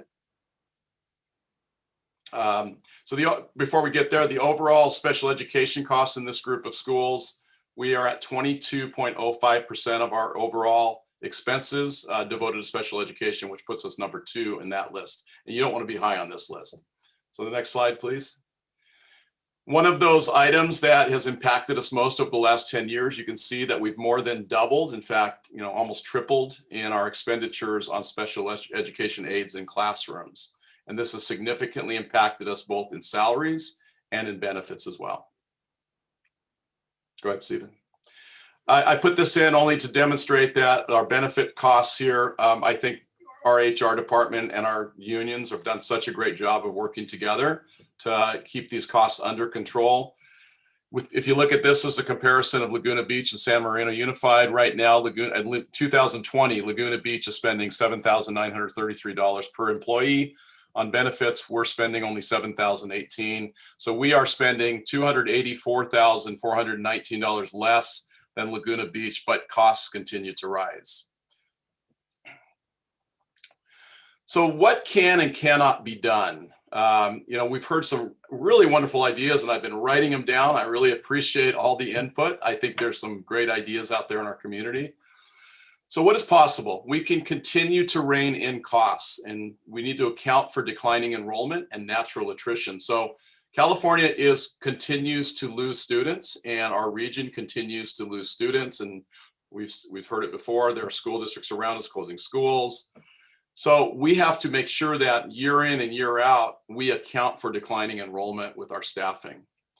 We can streamline programs and combination assignments. And I know that's the hard work that's going on right now. We can negotiate salary reductions and furlough days. We can reduce special education spending, and the implementation of our multi-tier system of support strategies and SSD processes They are designed to intervene for students at the lowest level possible, and really to get kids into programs, intervention programs that help them move along in their education. And when you have effective processes like that, you lower your special education costs because you don't divert kids into the individual education plans as easily. Also, we are pleased that we will be bringing on a new special ed director. That will be another part of our ability to rein in special education costs. As we've heard tonight from many folks, we need to raise local funds. We need to renew a parcel tax. We'll be talking about that here in a few minutes. We need to get behind a foundation campaign. I've had community members say we need to develop an endowment, maybe even just to deal with things like deferred maintenance or somehow endow positions. We need to reach out to alumni more effectively. We have a wonderful alumni out there around this country and around this world, and we need to be better at reaching out to them. And we also need to develop a greater facilities use fees schedule so that we are competitive with districts around us. We've heard future ideas: sell or lease surplus property. That's an endeavor that takes years in the making. It's something that the Board of Education has to do a lot of listening on in the community, and there's a lot of work that has to be done there. We need to build unique programs, academies, and magnets. We need to attract our kids back to our schools, right? And we need to attract new families to our community who are looking for a stellar education for their children that meets their kids' needs and really has a forward view of what we're doing to prepare our kids. There's the possibility that consolidating grade levels and sites, we've heard that a few times as well. These are all future ideas that will have to be talked about quite a bit with our community. What is outside of our control, however, is increasing pension costs. We have no control over that whatsoever. Health and welfare premiums increase, and we're hearing that this is going to take on staggering consequences as a result of the pandemic. We'll see how that goes. We cannot cut many of our special education costs. Many of those are outside of our control. We can't control that we're not a basic aid district. We'd like to be, but we're not. And we can't control the local control funding formula and its revenue swings. It's a formula that has been given to us and we have to live within it. As you may be hearing, more and more companies leaving California. That has a profound effect on the state budget for education. We cannot control our salary step and column. That's just a part of the structure of how we compensate our employees. We cannot control federal and state grant funding equity gaps. And we cannot control the fact that we lack developer fees from new development. So these are just some things that we can and cannot control. And so let's get on to some ideas here in a few moments. So in summary, SMUSD is not adequately funded by the state of California through the LCFF and must develop stable local funding sources. SMUSD has the highest dependency on local revenue streams of any district in the state that I could find.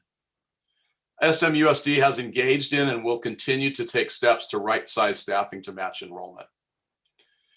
And SMUSD leadership had eliminated the structural deficit and had begun to restore the reserve account. If you look at our second interim report, as Mr. Lee referenced, you'll see that. The fact of the matter is the voters rejected Measure E in its form, exposing the district to an immediate $4.1 million funding cliff. So now the community of San Marino must engage in a financial strategy plan for the long term. I mean, I've heard many folks say, we can't just keep going through this every year. And I can't agree more. We have to get to where we have a long-term strategy for local funding. And it will include state, federal, local funding to match the values, goals, and actions of the district.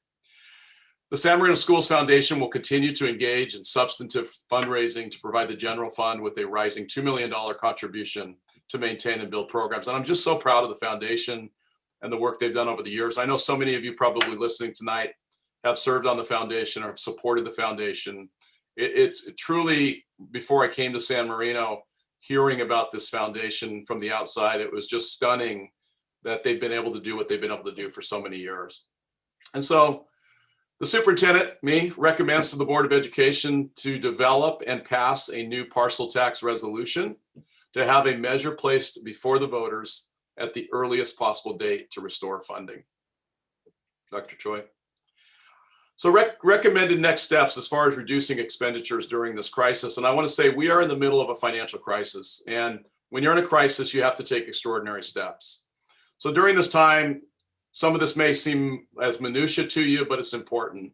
We're going to eliminate and or curtail unnecessary spending. Meals, donations will be sought. No meals will be bought. Water for the district, paper goods, equipment repair, all will be curtailed.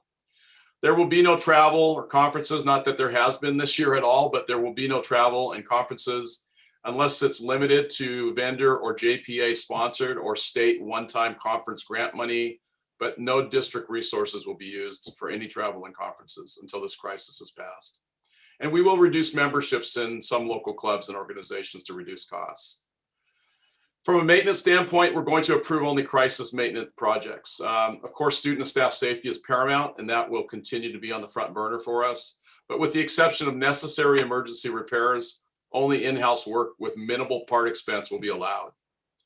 Our district boardroom has not had a working air conditioner now in over a year, and we're not going to replace it anytime soon until after this crisis.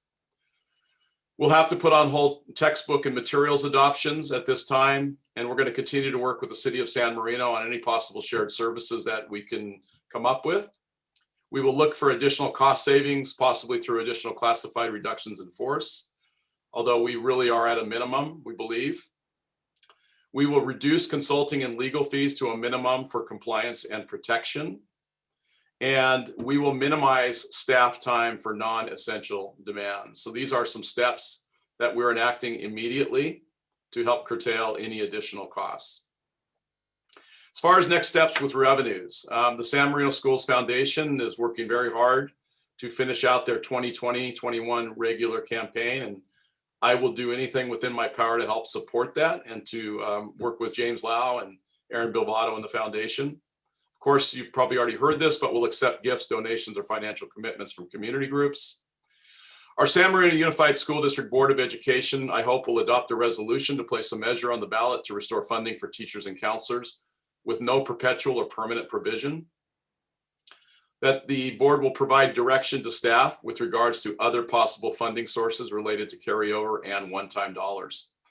And we've heard that from many community members tonight.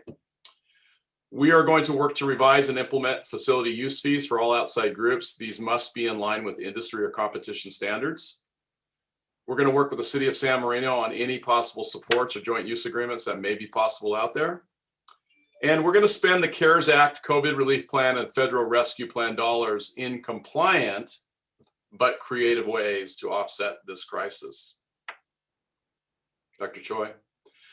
So that ends my presentation for this evening. And so I would invite Mrs. Ryan or the board members to chime in with questions or comments. All right. All right, Stevie, can you just put that last slide up for me, please? Thank you. The one right before that.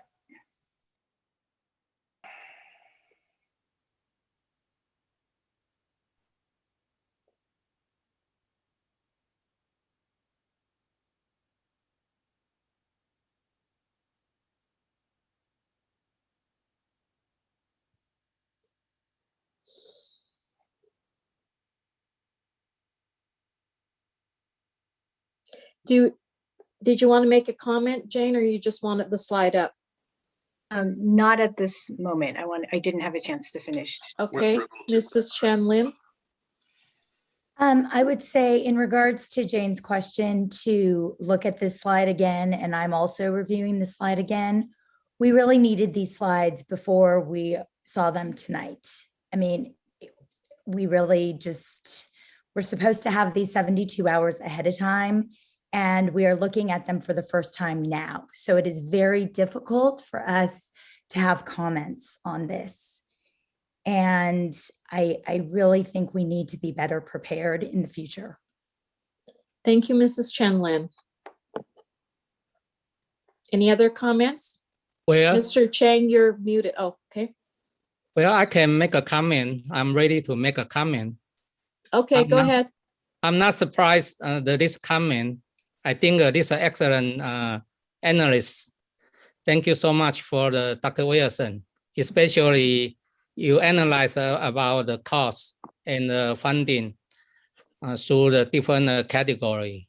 I think tonight this meeting is for the Board of Education, educate us. But since we have about 200 audience here, I like the audience to understand the cost structure and the revenue structure. Yeah, that's the reason, no matter what, a lot of rumor talking about, the not transparent, and then we are not ready to cut the cost. I believe for my 20 years, I believe that we are cutting the cost, and we are not avoid. We cannot avoid about the why we need to do the action plan, because we are losing the 4 million from the parcel tax. And the people are always thinking about why we need the parcel tax. We have a parcel tax from, I think, about 20 years ago, from the 1 to the 2 to 9, those graphics to show you why we need the parcel tax. Yeah, I believe in the beginning, when my first turn as the Board of Education, the Western, the volunteer, they come out of parcel tax because they already know, the someday, the state will not give us enough money. If we want to maintain the quality education, and we want to have a enriched curriculum and instruction service. And I just heard one parent said, we want to have a small size. Yes, because you want to have a small size. That's the reason we have the parcel tax. And right now, the voter vote not enough reach to the 2/3, then we consider it's a failure. So that's the reason we lose the local revenue. So I think everyone need to understand. You can continue to criticize the district, but you need to really understand. First of all, you need to know the public school in California, 101 public school funding, and then you really need to look at tonight and the graphic. If you don't believe what Dr. Wilson say, just verify each school district, and then you will need to believe that's the truth. So this movement, I think we may have another chance to initiate the parcel tax. But this movement, no matter you complain we are going to cut or the plan B, I think the most important, if we can reach the census tonight and or the next couple meeting for the parcel tax, I think everyone need to work together. You cannot just depend on the co-chair campaign for your parcel tax. Everyone need to talk to your neighbor, talk to your friend, talk to your school parent. So then we will eventually will reach to the 2/3 to pass the parcel tax. That's my comment. Thank you, Mr. Chang, for your words. And okay, Mrs. Chen Lin. One more question I have is the $4.6 million relief money. I understand that's one-time money. I understand that we have a lot of, things in place in regards to COVID and getting kids back, but is there any of that money that we are thinking of using to help save some of these teachers in the interim while we get another parcel tax on the ballot? Steve, could you go back to, I think it's slide 27.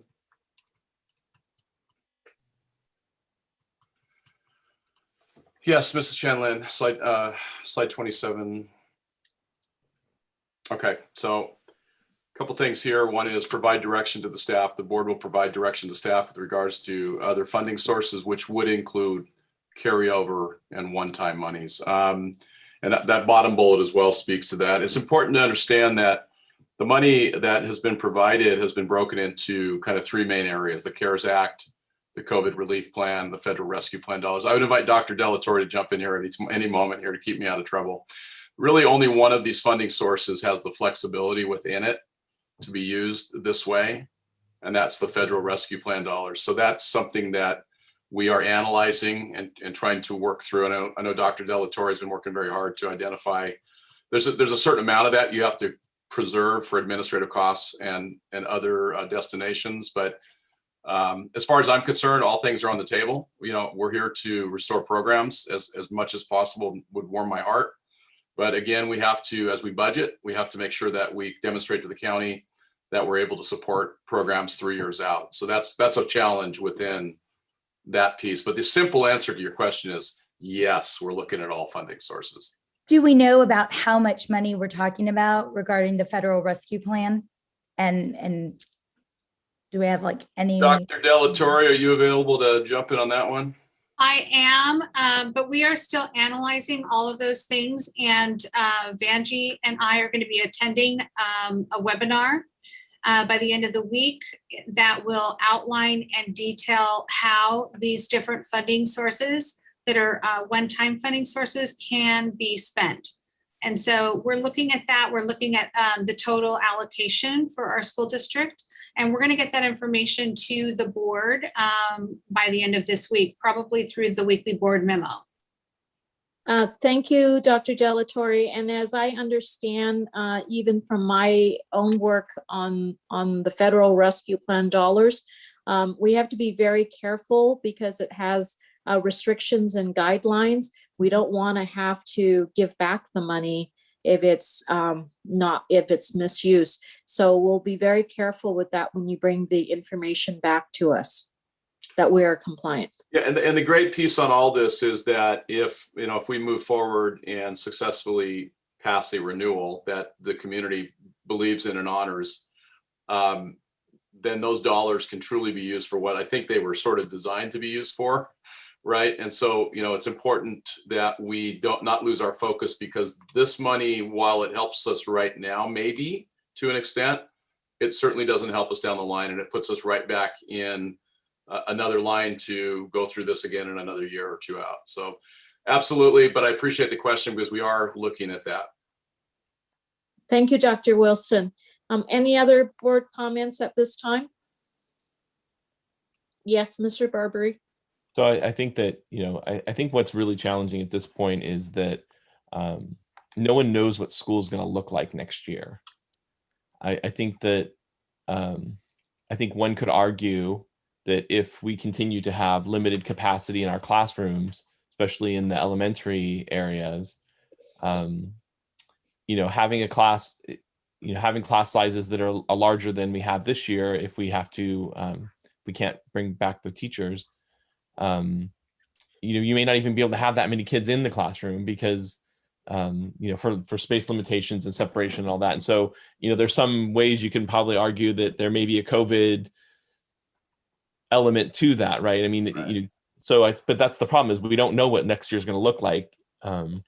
Certainly the vaccine, at least from what I've seen, hasn't been approved for use on people under 18 yet. So, and while some people are getting it under 18, it's not really approved for that. So,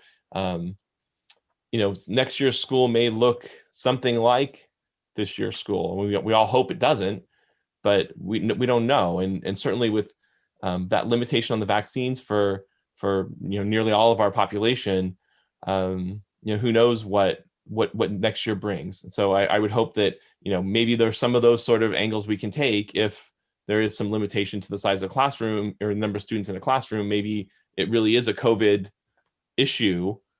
So the COVID relief funds possibly could be used for something like that. But I want to just go back and talk about there certainly is plenty of interest out in the community for making donations. We're already seeing some very, very adorable pictures of families that have given to the Schools Foundation. We hope that money doesn't have to be used. We hope that there's a way to pass a parcel tax so that we can bring everybody back. But of course, the timing of all this gets really challenging, and that's where donations to the Schools Foundation can help us, because if we have the money by May 15th or so, we can rescind all or some of the notices that have gone out. So while people are running a lot of scenarios in their mind. We can approve a parcel tax in June, July, August, whenever that happens to be. And we all support that, and we think that it's with some modifications, we think that it'll pass. But the problem is, by then, many of our teachers may have taken jobs in other places, and we don't want to lose our great staff. That's not the point of this. And so, I encourage people to, if you do want to give to a specific program, understand that you're giving to a program, not to save a teacher, because of the way this all works. You could give to save a program. We do need, if you are so set on saving a program, and you want that money to go there, you need to make sure you raise the full amount that program would cost, that teacher would cost. But I really encourage people to give to the general fund. I think that is the most efficient way to really direct the funds to where the need is most dire. I don't want to see large class sizes in elementary school. But I don't want to see science classes that are science labs that are dangerous because there's too many kids at a table. And none of us want to see any of that happen. All of the concerns that we've heard raised here and in our emails over the last 2 weeks are all very real, and we understand that. And I think that giving the board and the district the most flexibility to try to direct those funds, if it's something less than the $4.26 million, whatever we need, I think that's the best way. But for those that want to do directed giving, I encourage you to do that as well. And just let's make sure that if you're so set on saving a program, that you raise the whole funds for that program, so that we don't have to make decisions that might jeopardize other areas. So I thank everybody for giving. And I thank you, Dr. Wilson. I think this is a good analysis. I think that it's important to really understand how the money is spent. I think is critical. And you've shown in these slides that we do spend so little on administration. And it's really kind of hard to believe, because we have such a small population, a student population, and we're spending so little per student. And at some point you have to, at some point I think Dr. De La Torre says, 3,200 students is kind of where we start to hit our stride. And from a business point of view, you hit a kind of a economy of scale with a certain administration staff level. And, we could afford to grow, 400 more students without really increasing the administration. And that's where we really start to really hit our stride and really most use those resources most effectively, because you have to have a superintendent, you have to have people running the district. We need that. We want a great school district, and so we need great people running the district. And certainly, if there was some way to grow the students by starting to look at the programs once we get past this hurdle, that's really one of the goals, but it won't solve the problems. I think this presentation makes it very clear. Adding 200, 300, 400 more students isn't going to solve the problem. It may make it a little bit easier, but it's still not going to solve the problem. We're still going to need support from the community, from local funding sources. And like I said, I thank everybody for giving and encourage you all to do so that we can retain as many of our great teachers as we can. Mr. Barbary. Thank you, Mr. Barbary. Dr. just Wilson, address did something you have real quick? something? I want to make sure Mrs. Chong had an Sure. opportunity. Yeah. Thank you.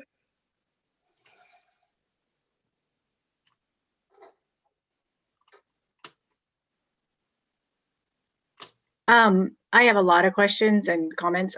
Actually, Dr. Wilson, if you want to go first.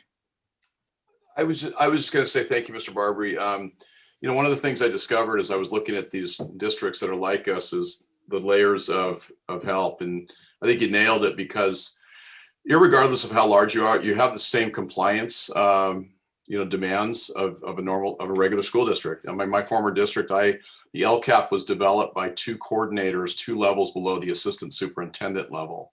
Not even the directors did that work. The coordinators did that work as technical work. And Dr. Richter here is wearing about 100 hats in the education side, everything from special education to compliance to development of curriculum. Dr. De La Torre took on a completely a position that was an assistant superintendent position without any additional compensation, and is absolutely knocking it out of the ballpark. And that's when I pause and I hear these comments about communication. And I can tell you right now, I want to be as communicative as possible. Sometimes you just run out of seconds in the day. And this team, I'm very proud of them. They're working very, very, very, very hard. They're committed. They're committed to teachers. They're committed to kids. They're committed to these wonderful programs we have. And so I appreciate you recognizing that, because 3% of our expenditures goes to administration. And you just look up the road at our competition, it's around 5%. So anyway, thank you for that. Sorry, Mrs. John. Thank you. So Mrs. John, do you want to go, or do you want me to go next? Because You you can go. seem You like can you go. need Well, to. you can go if. All right, so just be mindful of our time, because we still need to get to other business, right? So because there is 11B, 11C, and I want to make sure that we get through. So prioritize, I think, and then we can continue. This is a information item. This is not an action item. We can continue to ask the questions. So my comment is, first of all, thank you, Dr. Wilson, for the work that you've done. I know that you're up very late into the night working on how to help us to recover and strategically help us with finances. My question is, you mentioned about the parcel tax and then the renewal of the parcel tax. How can we keep our teachers, because we've noticed them, what's the timeline in being able to keep them on their on track? Like, do we have to have a certain date or a deadline? Because Mrs. Ryan, with all due respect, could we put that off to the next item? Because that's actually where we're going to talk about. Oh, that's where you're going to go with the future? Yeah, so that's a Okay. great question. I think we can just do it in the next item, though. Oh, okay. All right. So Mrs. Chong, you're up. Okay, so a lot of questions I got from the community. Actually, before I get to that, thank you for that very comprehensive report. That was helpful to put it in context. One of the questions I'm getting from the community is, I think we keep talking about the COVID relief monies. And so I do appreciate that we were able to highlight the fact that the federal dollars is really the only one we have flexibility within. But there are also questions about what we spent our 2020 money on. And I'm gonna say something for the sake of time, like a really quick summary, and then correct me if I'm wrong somewhere. We were given money from the state and the federal government, and we were told we needed to spend it by December 31st, 2020. So we spent a lot of that money on device replacement, which we're way behind in. All the PTAs know how much we're constantly going at them to give money. We were constantly getting $20,000, $30,000 donations from PTAs, from enrichment fund, and that was how we were able to replace our devices. And we were looking at a point at which we really needed to replace a lot of them, which is where that COVID money came in handy, because we had to spend it by a certain date. We had an intense need for it, and we were able to spend it on devices. We also spent it on PPE, which we knew that at some point we were going to reopen. So we spent a lot of money on getting a lot of PPE and putting things on order. I think some of the other money then, we sort of found other ways to spend it for learning loss mitigation, for programs that were computer programs and digital programs to assist with our digital learning needs. And then the government sort of did what they've been doing, which is then they told us at the last minute, oh, actually, you don't need to spend it all. We're going to let you use it at the end of next year. And I was like, oh, here we get dinged for planning ahead. And we ended up spending it because we had student needs, very real student needs we had to meet. Am I wrong on any of that narrative? You're nailing it. Okay. I wanted to put that out there because I think there's a lot of— Can I add one thing to it, though, to your narrative? Yeah. Yeah, the three pockets of money, CARES Act, federal dollars. If you go look at the website where they document what every school district in the state of California is getting on that, you will find that the LAUSD, for every kid in LAUSD, all 600,000 of them, they're getting $11,100 each, okay? San Marino, $1,663 each.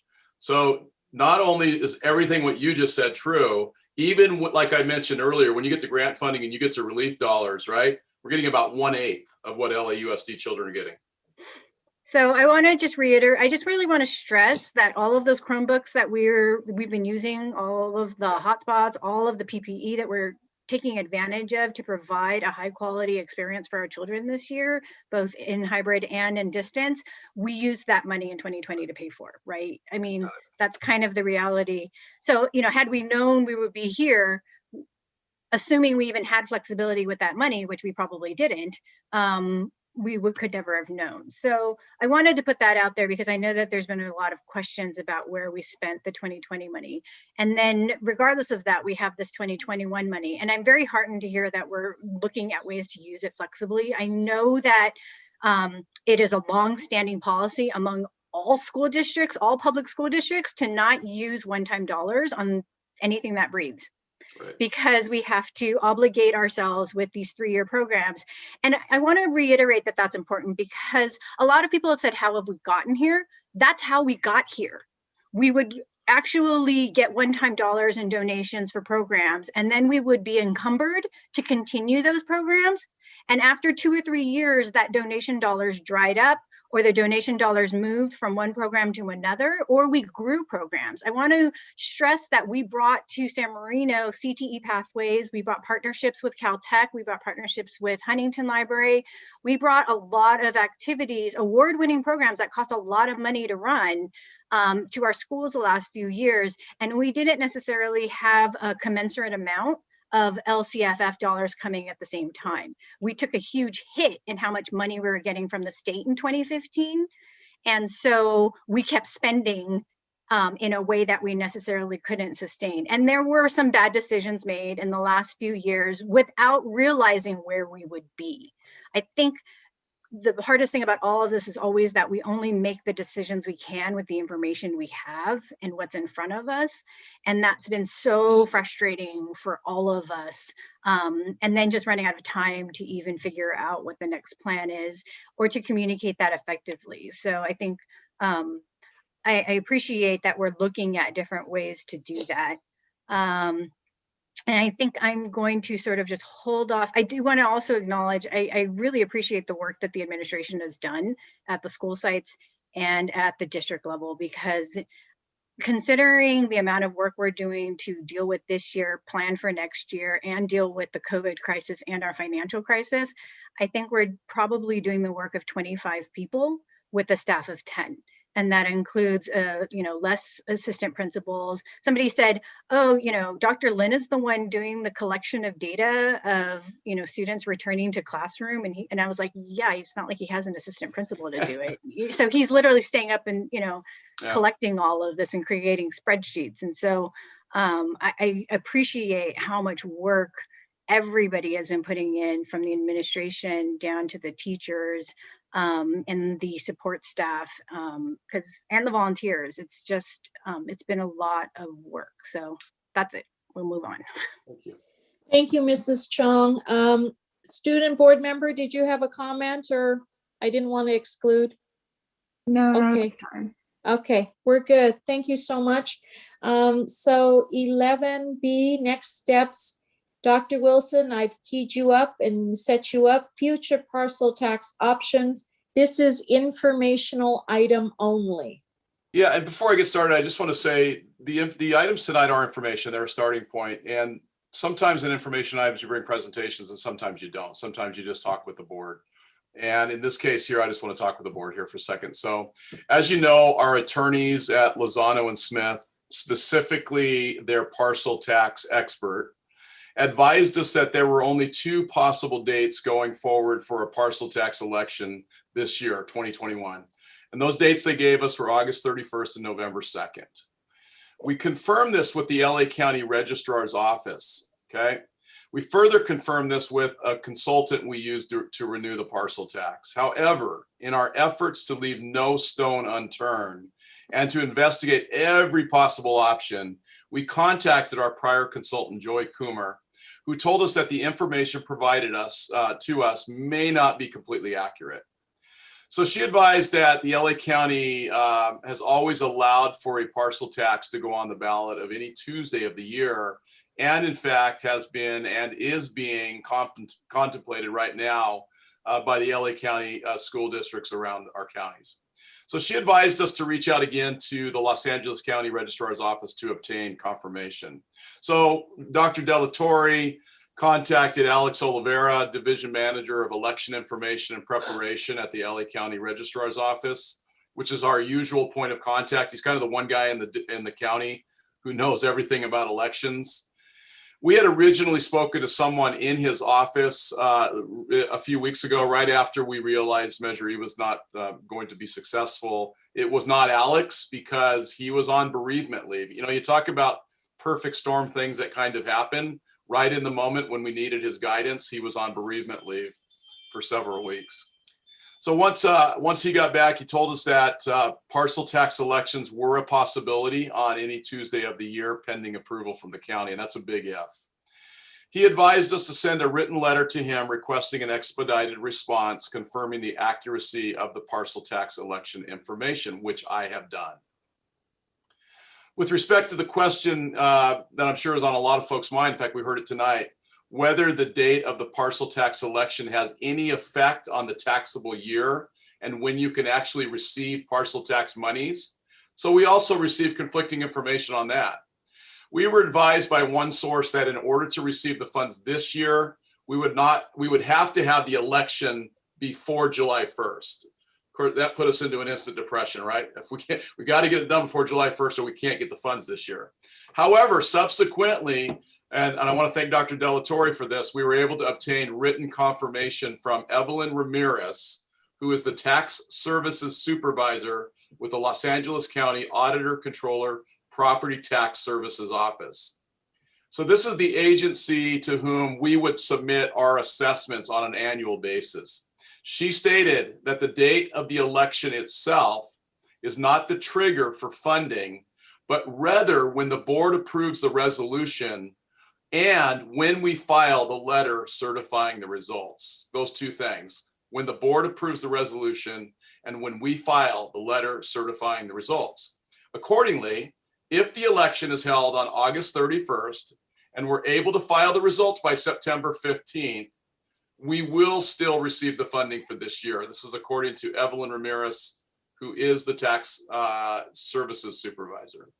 Therefore, with this new information and assuming that the Los Angeles County Registrar's Office provides the written confirmation, which as of this moment, they have not yet done that, but we're expecting at any moment, the board may have more options, specifically that we could schedule an earlier parcel tax than originally contemplated. The earliest being Tuesday, June 29th, 2021. And there's, that's subject, to the 88 days notice, the E-88 day notice requirement. So the latest being August 31st. So think the earliest June 29th, the latest August 31st, if we don't want to miss the September 15th property tax deadline. But please note that this may be cutting it really close, as the county usually certifies an election in 2 weeks, but technically they have 30 days to provide a certification. So there's one more date the board should probably be aware of, is that our contracts with our certificated classified employees expire on June 30th. And we're all aware of the May 15th deadline for rescinding notifications. So it's my recommendation that the board give me direction on holding a special meeting of the Board of Education next Tuesday night, March 30th, 2021 at 7 p.m. to consider all of our options with placing a measure on the ballot sometime between June 30th and August 31st.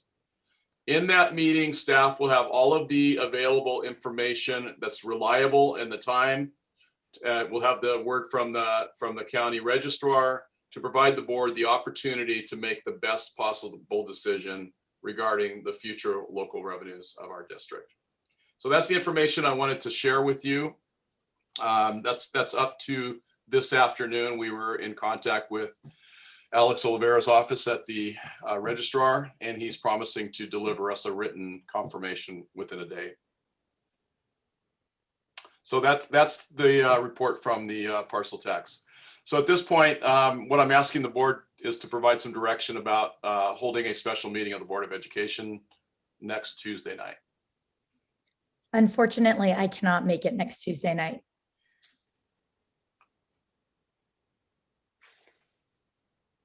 Mr. Barber, I saw your hand come up.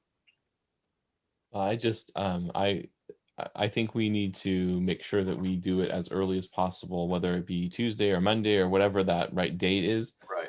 So that we don't shut out. There is, again, I think you said the 30th, but I think the date is the 29th of June. Oh, I'm sorry. Yes, I Would be misstated. the last would be the last. And the reason why I say that and is I think the earlier, I believe that the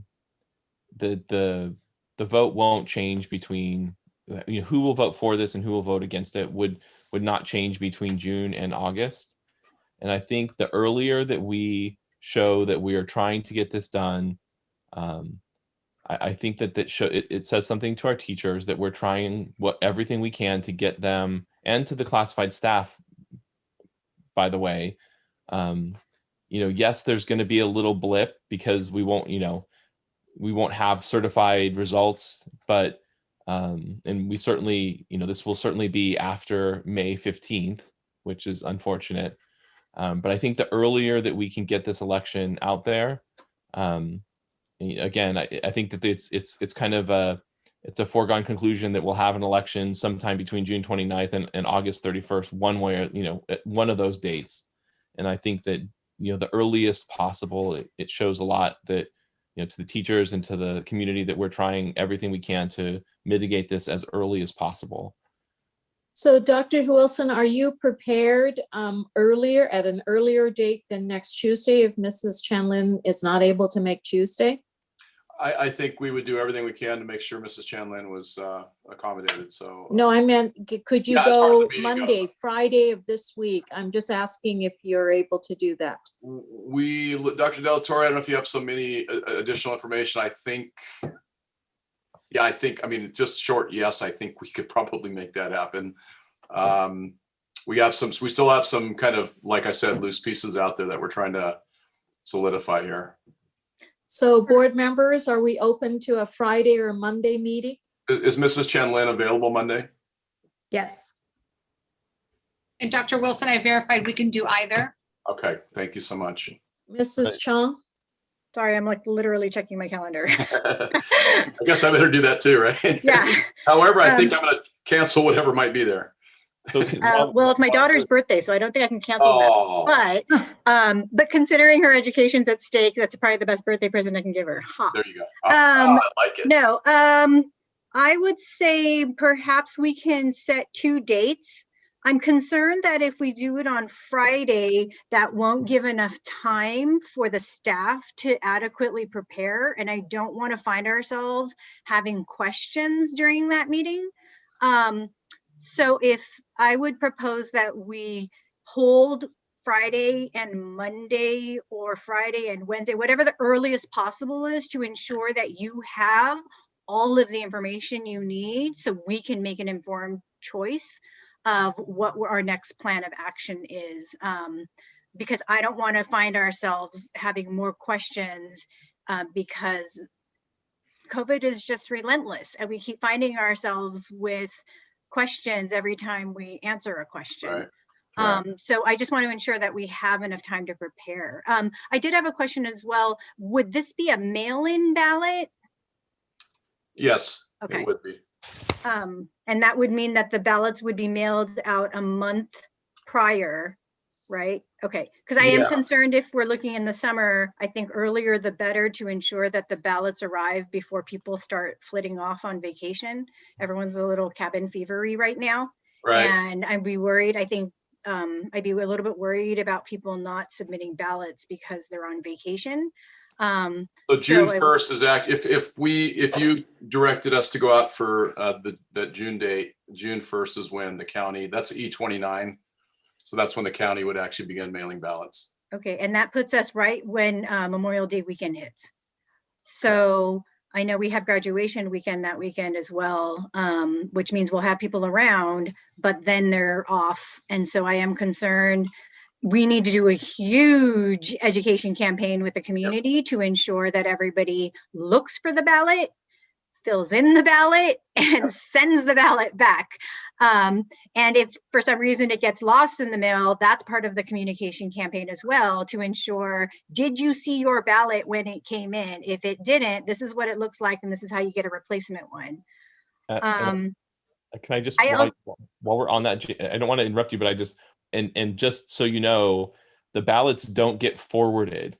Because I know of in this last election, we had some friends who were away on vacation and had their mail forwarding, and their mail actually, the ballots for some reason don't get forwarded, because I guess they want people who are living in the, or I know of some people whose ballots didn't get forwarded. So don't, we shouldn't rely on the fact that ballots get forwarded in that either. So you got to make sure you get somebody to get your mail, or however you get your mail if you're away, so that it gets, so you're able to do to cast your vote.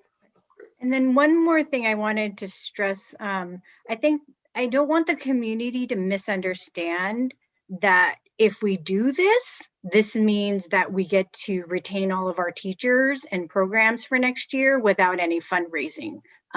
We cannot send a budget to this county with any of these teachers in that budget.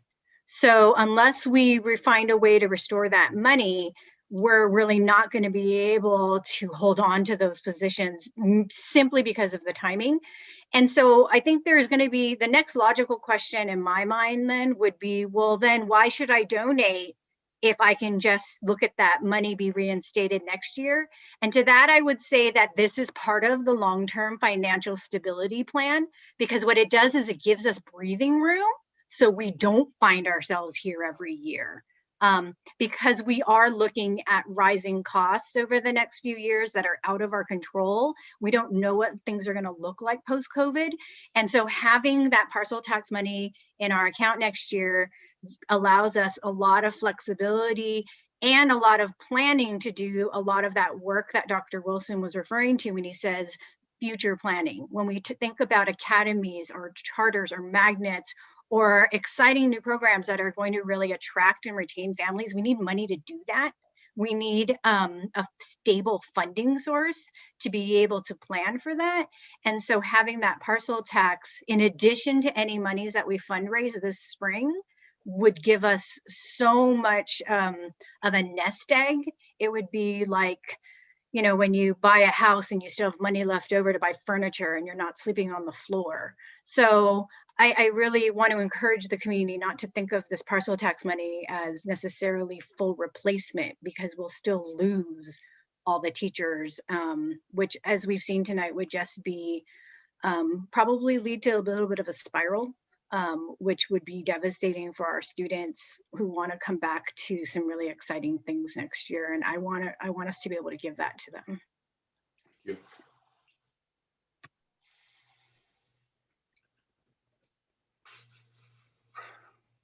Okay, so do I hear direction then from the board that we should schedule at least one board meeting for Monday? And that date exactly is, let's see. The 29th. 29th, right. And did I also hear that we should go ahead and hold a second date as well? If we could hold Friday, and Friday is possible, my daughter would thank you, but only assuming we actually get the information we need by then. Well, and I'm just looking at the calendar here. And so if we were to choose June 29th, I think that what you'd have to have the resolution to them by 5 p.m. on Friday, April 2nd. Correct. So there's not a lot of time. I mean, I don't know if your plan was to potentially have wording available for us to review at that meeting, so we didn't have to have another one. Mm-hmm. So I'm just being conscious of the fact that it's already the 23rd, it's already Tuesday, and you're going to have the wording and all of the plan and the potential the filing for the newspaper and all that stuff set up by Friday. So Jane, so we have a little bit extra time on the newspaper notification. We will absolutely work in notifying through the Tribune for sure. Whether it's 2 papers or 1, it's going to be the Tribune for sure. And we have that date lined up. And yes, Mr. Barbie, trust me when I can tell you that we're already working on the wording. Do we need 1 reading or 2 readings? 1. We confirm that. So we're anticipating that the board was going to direct us forward. So Dr. Delatorre has been working with our consultants on getting that wording together. By the way, I want to be very straightforward. If everyone think partial tax is very important, should temporarily just remove your personal factor, just commit the date. Yep. If you think it's important, otherwise we may not get a consensus. So what dates are we talking about here? Are you talking about for the board meeting or for the election itself? For the board meeting. Okay, so we're looking at Friday, the 26th and Monday, the 29th as a hold. Do all 5 board members have those dates presently open in their calendar? My suggestion, if we think we are going to do it, yeah, please don't consider your family, okay? Just do it. Duly noted. And what time? And will this start at 7 p.m.? I think we should probably keep it at 7 p.m. because we don't want to create any idea that we're trying to, keep the public from knowing about this. So we'll do everything we can to communicate these dates and times. So we thought 7 p.m., that being the regular board time, would probably be the appropriate time to have it. I think it's important we also share out wider than we usually do. Right. I think we should send an email, like, yeah, I think you're right. Entire community district, and give them the date as well as the Zoom link. Okay. Dr. Choi, you heard that? The keeper of the 11,000 emails. Yes, thank you very much, Dr. Choi. No, we absolutely want to make sure everybody's informed. I really think that I'm super excited by this because I hope I leave you with this tonight, that we have worked very hard and very truly towards writing this budget, guys. And I was so excited to emerge from this year because we were ready to run. And if we can get that funding restored, we're going to get right back on that path. Okay. So I think this will be something we can rally around as a community. It could be I've said it all along, it can be a pivot point for us, pointing us true north. I mean, in the right direction. And so I'm very excited that it needs to be grassroots. It needs to be all hands on deck, community wide. And as Mr. Chang said, leave your personal biases behind, join us, because this is what we need for the community. Right. And I want to remind everyone and to echo what my fellow board members are saying about continuing to work together, but to donate to the foundation and help with the funding gap, and to really be intentional about saving jobs. And I'm so thankful for this hopeful presentation on strategic recovery plan, as well as the opportunity to regain our programs through this parcel tax option. So board members, thank you for calendaring or saving the 2 dates.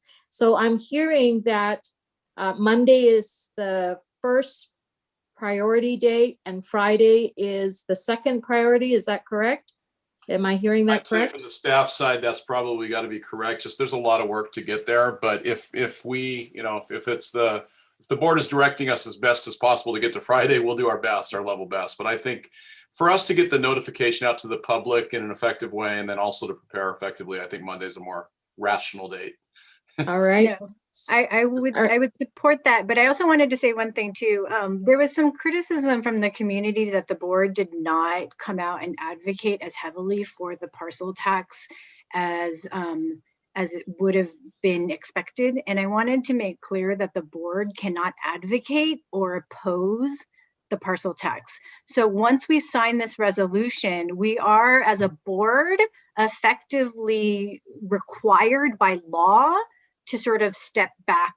Other than whatever we may say as a personal citizen, we may not operate as a board, in which case maybe then this is that extra time till Monday is an opportunity for members of the community to consider who might be able to assist with the campaign, because this will need a lot of coordination and work very quickly. And as a board, we won't be able to do that because of legal requirements. Individually, yes, we can say what we want, but not as a board. So, Yes. Thank you for that reminder, Mrs. Chong. That's great to know. So if that's okay with you, we're going to move on because there's some more important information we need to get to. And it's 20 to 10 right now. I just want to remind all the board members, we need now item 11C is COVID-19 compliance team recognition of the team.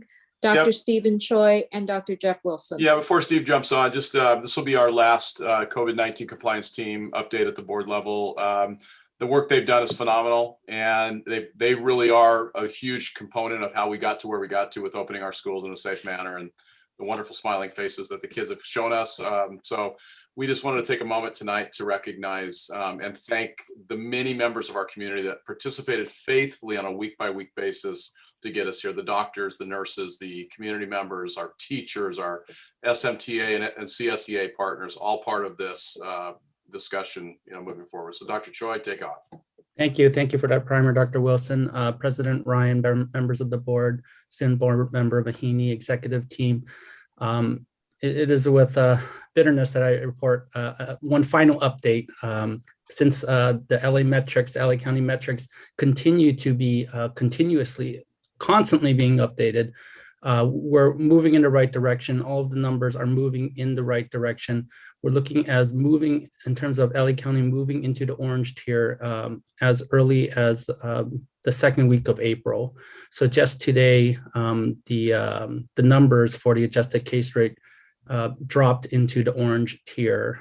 So we are in the threshold. We have to hold in the red tier for 3 weeks. So as early as Dr. Wilson mentioned, April 7th, LA County could be in the orange tier.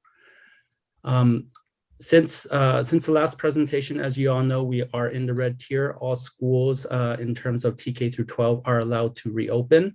The K-12 protocols still continue to be upgraded and updated. We do know that there are stable groups that are not necessarily required in the middle and the high school as compared to the elementary schools. They've also revised their elementary teachers having the ability to work with up to 3 stable groups. And about 30 minutes ago, the county just adopted and incorporated the protocol of having students being able to distance with a minimum of 3 feet. That was just updated about 30 minutes ago. So the updates will continue to happen. We've also received some additional guidance on indoor sports. So indoor sports is being allowed, but there are a lot of restrictions that come with it, things like capacity as well as testing. So we're working very closely with our athletics personnel to make sure that we comply with the guidelines to reopen some indoor sports. So as Dr. Wilson had mentioned, when Dr. Wilson asked me to lead the COVID compliance team, I was actually very excited about it. I thought, that this is a lot of work behind the scenes, and I'm sort of a behind the scenes type of person. And, this was really just piggybacking off of the committee and the schools reopening task force that Dr. Wilson had formed in the summer. And as you may recall, the task force had approximately 70 members.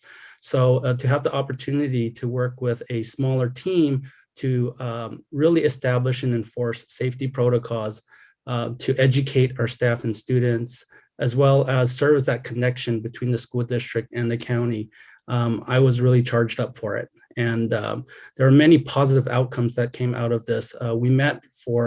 We had 30 meetings every single week. And some of the notable outcomes has been that we've been being a step ahead in terms of just seeing the protocols come out. We've created our own screener, our own signage, flow charts, and even have a very robust website that has a lot of our COVID compliance information on there. On top of that, we've also had the opportunity as a team to really engage with our staff, our faculty, as well as our parents by providing weekly updates and even incorporating a feedback form. And I think what I'm most proud of is the fact that, when I mentioned to other districts that have COVID compliance teams, they have a team of like 5 or 10 people, and most of them are just, they're just people that you would expect to be on a COVID compliance team. And you look at San Marino, and we have a team of 31 members and a solid foundation of parent volunteers and medical experts that I think are the envy of most other COVID compliance teams. So the most powerful outcome is the fact that for every single county site visit that we've had to date, we've met 100% compliance in terms of being a safe environment for our staff and students.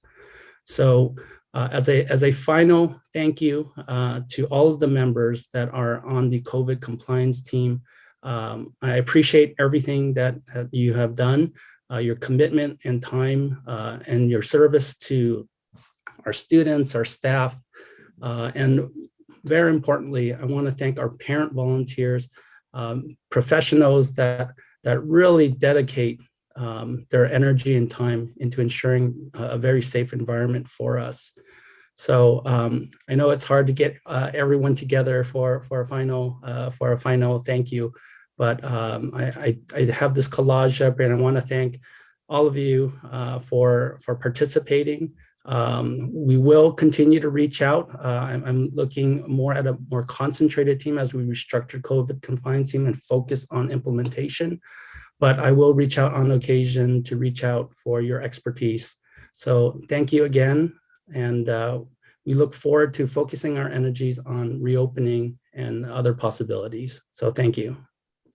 Thanks, David. I'm really going to miss seeing Dr. Dabbs literally at the hospital with their scrubs on and a mask on, and talking to us about what's happening, right there on the ground floor. So thank you to everyone. Thank you. And especially a big thank you to Dr. Choi. I know I selected the right guy for this job because Steve is a detail-oriented, as he mentioned. He likes to be a little more behind the scenes, and so much of this work was behind the scenes. And but Steve really effectively led the team and got us to where we are right now. So thank you, Steve. Appreciate it. Thank you, Dr. Choi. And, it was amazing that you got the team together, and what a fabulous team. They worked throughout the summer. So on behalf of the board, thank you so much to you and to our COVID compliance committee. Next is 11D, which is San Marino Unified School District reopening and update. May I please have Mr. Kurtenbach, Mr. Topalian, and Dr. Lena Richter.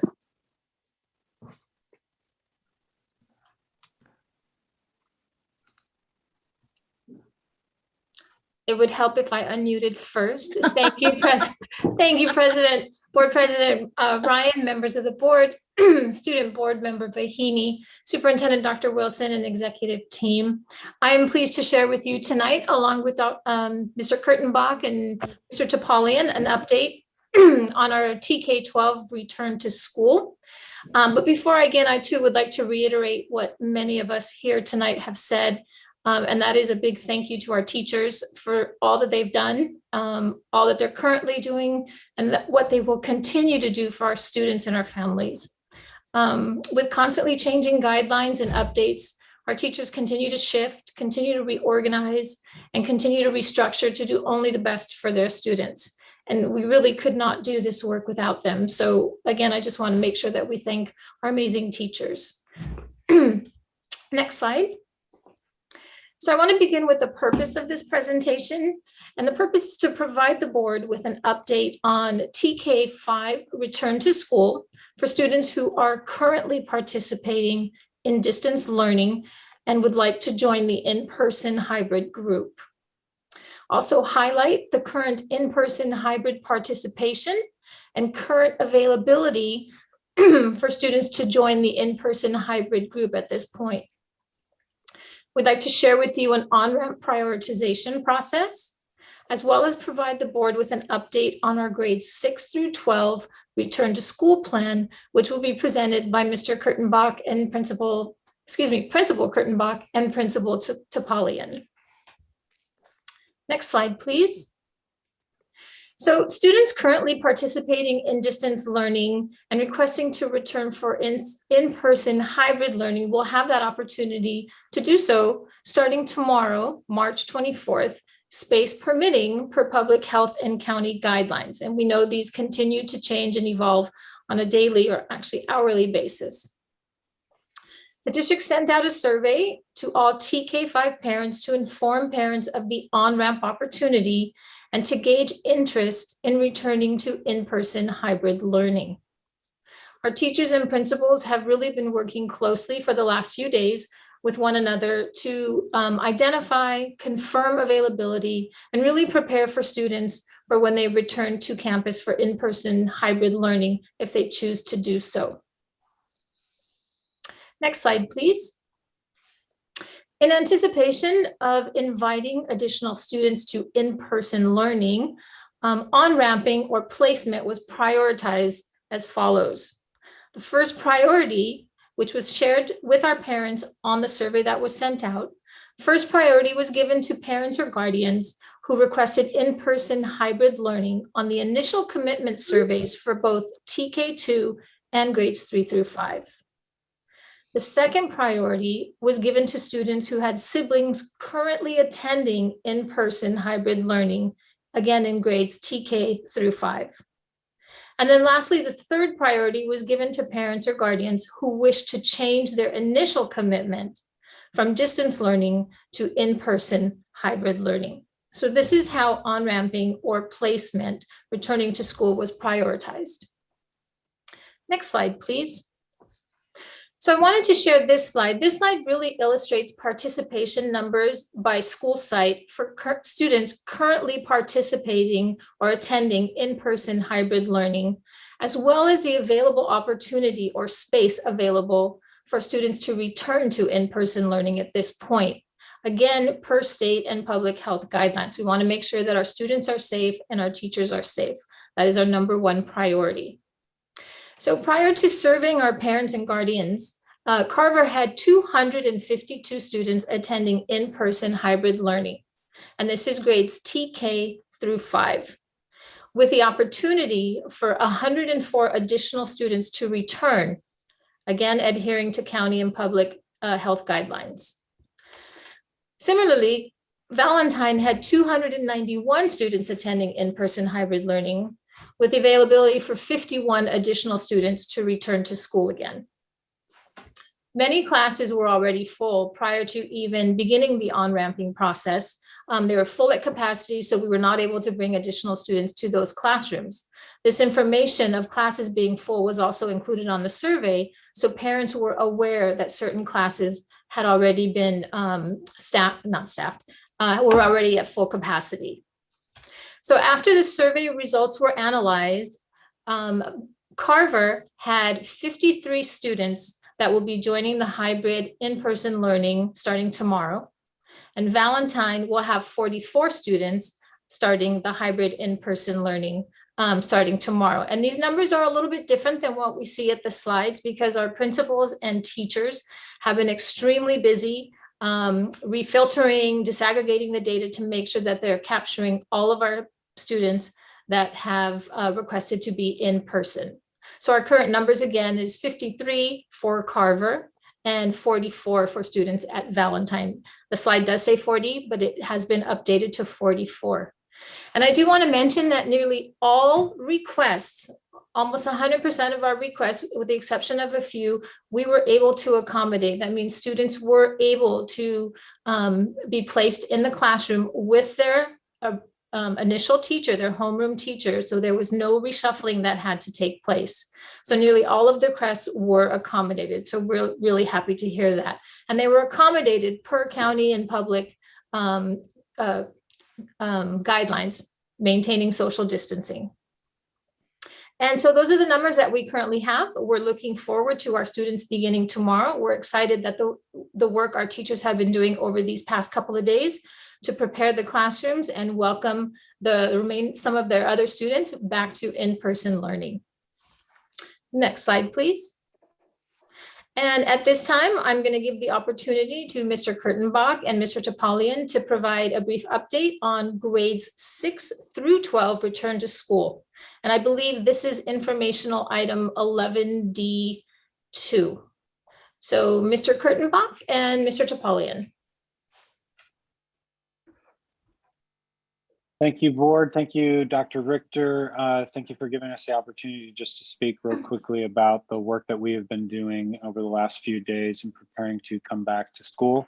Mr. Topalian and I, along with Mr. Catchold and Mr. Cassim Clay, have all been working together throughout these last 4 days to make sure that we are as aligned as we can possibly be in trying to meet the needs of all of our students at both San Marino High School and Huntington Middle School.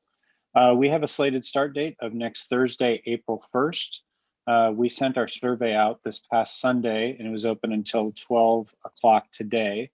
Those who did not respond to the survey, which for San Marino High School was roughly 100 students, were automatically placed in the distance learning cohort. Our priorities for creating the schedule the way we did in conjunction with SMTA was a priority of safety for all students.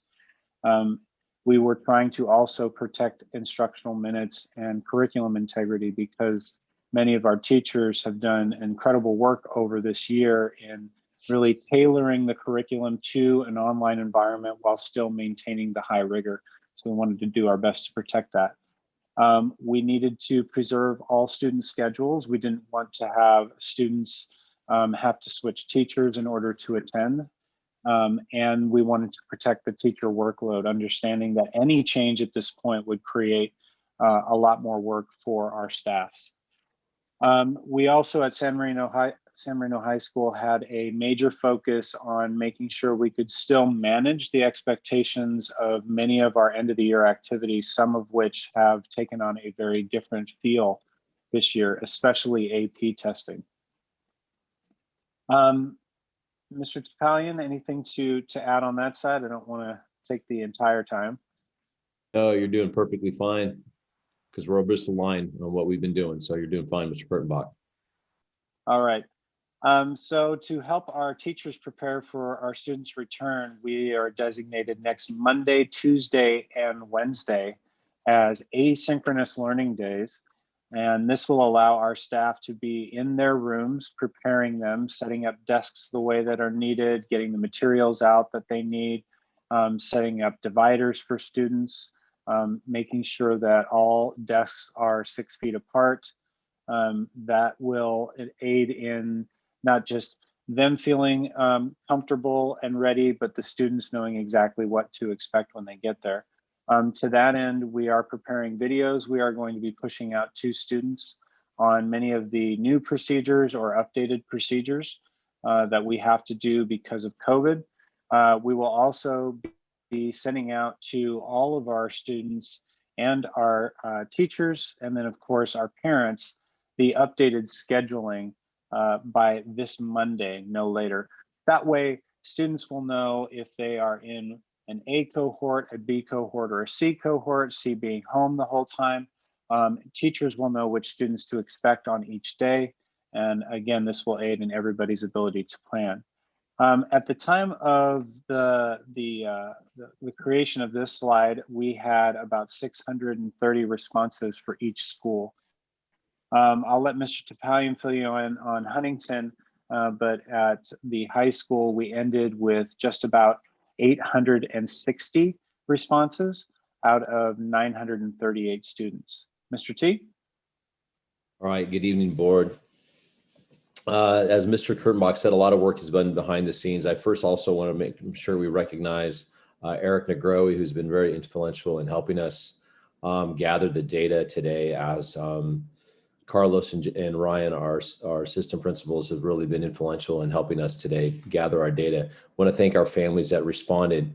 At Huntington Middle School, we had about 90% of our families respond to the survey, which resulted then in just about a 50-50 split of our students are going to be involved in the hybrid model as well as the distance learning model. We had a number of students that did multiple and duplicate responses. I don't know if they were just very excited, the thought about coming back to school. So we had to go through and shift through the data to make sure that we have the proper information in the last timestamp. And just like the high school, the same at Huntington Middle School, those families that did not respond automatically went into the distance learning program. So one of the things we want to make sure, because we know that this came very quickly for everybody, and we've all been trying to continue to pull in the same direction while not pulling ourselves apart. We did want to make sure that the community understands that just because you did not select in-person learning at this point, we're looking at what the future may bring and potential onboarding processes similar to the elementary school. That's a challenge at the secondary, a little bit different than the challenge at the elementary. And we want to get some time under our belts to see how this actually works for us, see what doesn't work for us, and make the adjustments necessary. To that end, quickly on our survey, we did have roughly 30% of students say they would return for in-person instruction, while nearly 70 said that they would stay and not return at this time. Dr. Richter, I think, or do we have one more slide? I'm not sure. So this is the proposed schedule that we are actually working on now to sort of solidify. And by that, all I mean is we're looking to make sure that the times are correct, that the percentage of time in classes is aligned properly. And then we will be pushing out a completed and solid schedule again by Monday. Again, not major differences, just slight difference in time.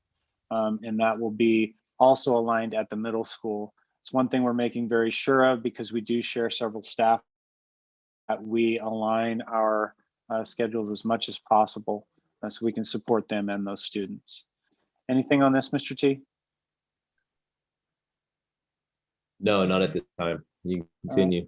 Or are we ready to go to the next slide as far as speak to the schedule? Yeah, so this slide, no, we can go to the next slide. Thanks, Steve. Okay. Oh, I'm sorry, Mr. T, did you want to say something about the schedule? I was going to speak to Huntington Middle School's data if we were past schedule. Yeah, let's go to the data. Go ahead, Mr. T. Okay, so at Huntington Middle School, as I shared earlier, we had quite a few responses from our students and our families, which we had duplicate responses. Obviously, somehow the kids got a hold of the survey too and gave input before parents, or parents got a hold of it without talking to kid, but we're able to go through the data and really come up with some really solid data that, which again, we can base our decisions on, which will best meet the needs for our kids, as well as best serve, help our teachers serve our students. So for Huntington Middle School, we have approximately 325 students that will be in the hybrid model, which will be the AB schedule that you saw on the prior slide. And then we have 321 students then will be in our distance learning. Those numbers really are solid, and that will provide a good opportunity for our teachers to work with the students that are on campus, as well as work with the students that are at home. And what's really important, what I hear from our staff, is that we're going to make sure that our staff is aware of which students are going to be in person, as well as which students will be at the distance learning program, and as well as which students will be on their A schedule and which students will be on their B schedule. So you can see for Huntington Middle School, just by that chart alone, just a split pretty much down the middle. And at San Marino High School, you can see ours is about 40-60. And that will mean roughly 312 students will be returning for in-person learning. Mr. KC and I are currently working on those schedules to make sure that we never have more than the requisite or capped number of students in any classroom. And throughout that time, we're considering whether or not, because those classrooms are safe in terms of the number of kids and there is no significant overlap, if we could potentially offer 4 days of instruction in person other than 2, meaning just have one cohort because our cohorts are all small enough. That would mean every student who selected in-person instruction would be here Monday, Tuesday, Thursday, and Friday. And as I communicated out to my parents and my staff, the number of days was always going to be dependent upon the number of students who returned. The fewer students who return, the more days, because there is no chance of having too high a number of students. The fewer number, the more days you get. So we are considering, we may think we're at a position where we can do that. And that will be communicated out to families and staff and students by the end of this week, which way we're able to go. Next slide, Dr. Richter, Stephen. I'm not sure if we're on that. Yeah. Okay. Probably just to make a comment within that, I just wanted to let the community know, as well as for the families that are listening for Huntington Middle School, we will not be able to do probably maybe what the high school will be able to do as far as that AC schedule, which would mean that students would be at school 4 days a week with that same cohort due to our numbers in some of our classes. And so we just want to make sure that our families know that as much as we try to align as best as we can with the high school, due to the number of students that are returning, and with our classrooms, we want to make sure that we have the safety in our classrooms provided with Gil Cardenas and with his crew to make sure those classrooms are ready. But we just don't have the capacity to make sure that we can split our students into one single cohort. We'll have to split them in, put our students in one cohort, similar to what the high school might be able to do. We have to do it in two different cohorts, A and B.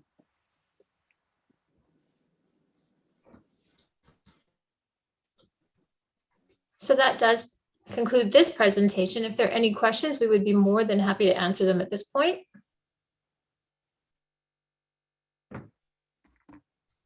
Mrs. Chung has her hand raised. I had a couple quick questions and then a couple longer ones. Sorry, I always do, I know. Okay, just to clarify, if we do go to 4 days at the high school, we're not going to change it to Monday to Thursday though, right? We're still keeping it at a Monday, Tuesday, Thursday, Friday?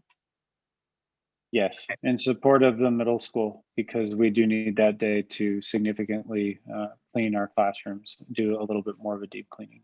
Okay, and then can you speak to athletic and activities cohorts and how that might interact with any of the instructional stable cohorts they're looking at?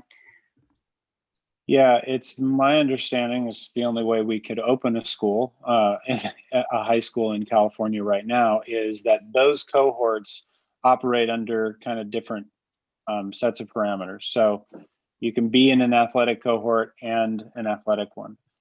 They do not want athletic cohorts to mix. It's suggested that they not be allowed to do that, but we can do that. Okay, so there's no conflict. They can be two different cohorts that way. Okay, and then a couple questions was that I had that kind of relate to each other. Can you speak a little bit about the rationale behind the instructional schedule and how that might impact the quality of instruction that the students are receiving? Well, I've always said any change is going to have an effect, and it's probably going to be negative at the start because you're asking somebody to basically take what they've done and now do it in a different way right away. So that's always going to come with a challenge. We're fortunate because the staffs that we have are uniquely positioned to be up to the challenge. They're smart, they work hard. They rely on each other, they collaborate, so they don't duplicate work, and they're willing to ask for help and accept it. So I'm confident they'll be able to rise to that challenge. The selection of going to what kind of looks like a block in the morning, and then shorter periods or slightly shorter periods in the afternoon and at a distance is really about reducing the amount of crossover between stable groups, or whatever we want to call them right now, stable cohorts, you pick your terms. But if we have 6 periods a day, there's 6 interactions. There's also 6 times that a desk will be cleaned while the kid comes in and cleaned while the student goes out. So that reduces instructional time. So if we reduce the amount of switches each day, we feel like we're reducing the number of cleanings we need to do, which will also save us money. We are reducing the amount of passing back and forth between students, and thereby protecting as many instructional minutes as we could.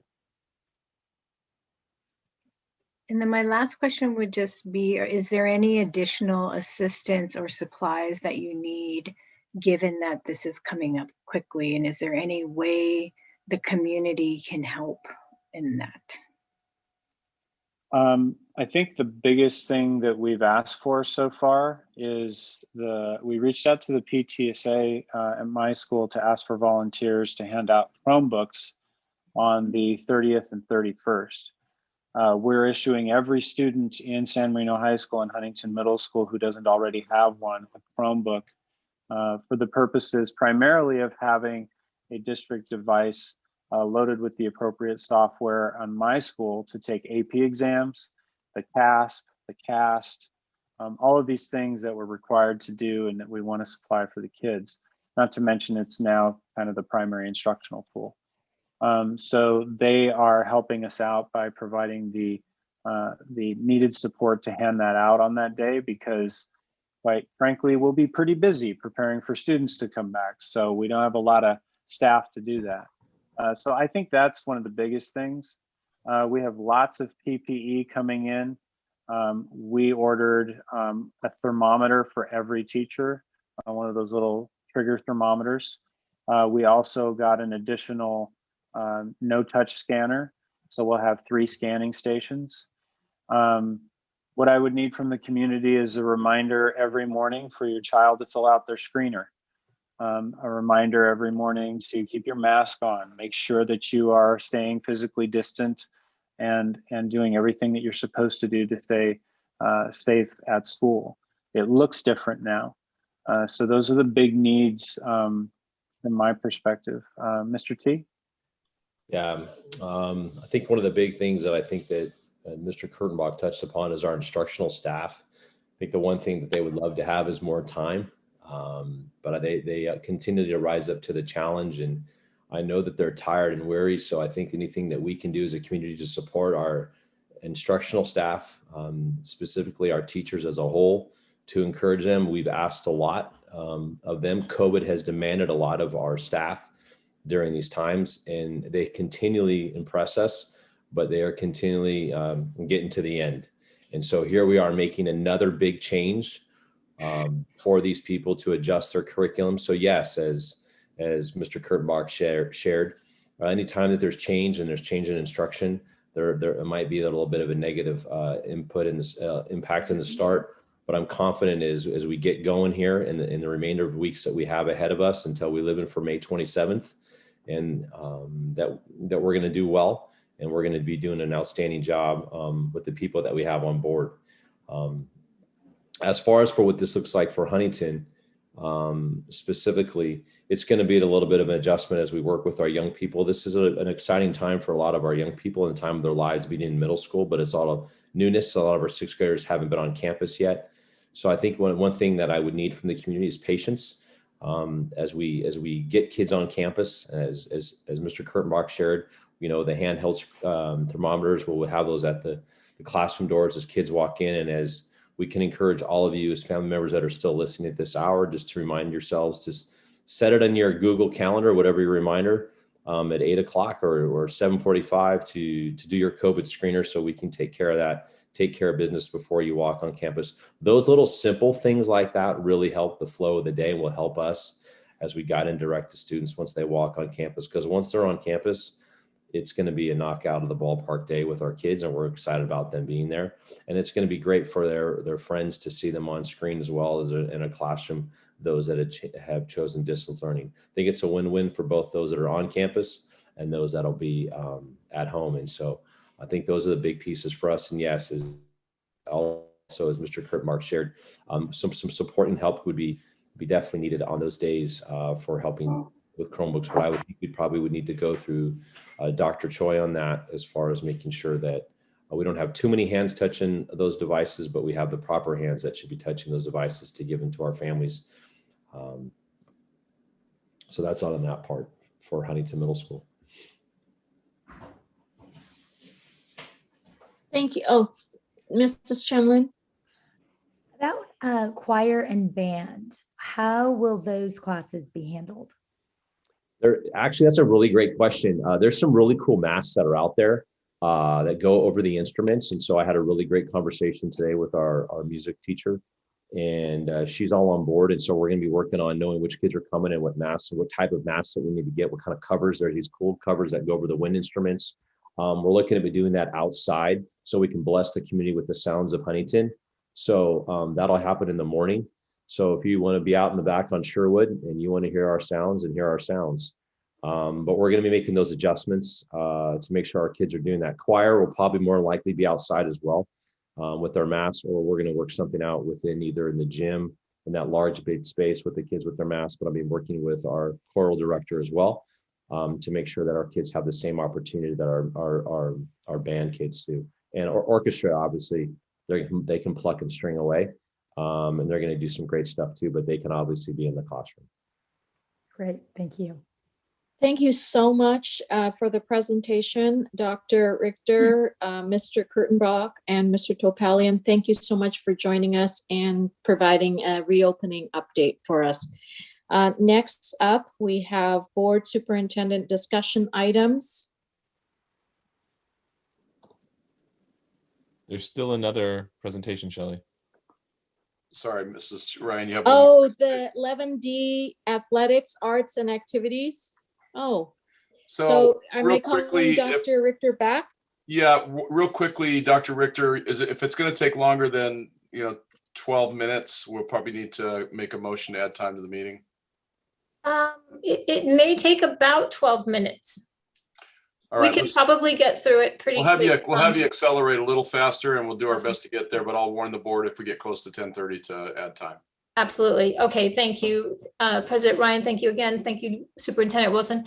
So quickly, what I'd like to do for this presentation. So I'm going to ask our amazing principals to be brief, but to be thorough. I'd like to invite back Mr. Kurtenbach, Mr. T, I have a new name for you, Mr. Topalian, Dr. Lynn, and Miss Alana Foray to come back and share a little bit about the impact reductions in force may have on their schools, specifically with regards to academics, art, athletics, and any other activities. They have been really busy and very closely working at their school site, analyzing their programs, their activities to really minimize this impact. And I know they've also been working very closely with their staff. So I'd like to invite them back, and we're going to start with Dr. Lynn and Ms. Foray with Carver and Valentine Elementary.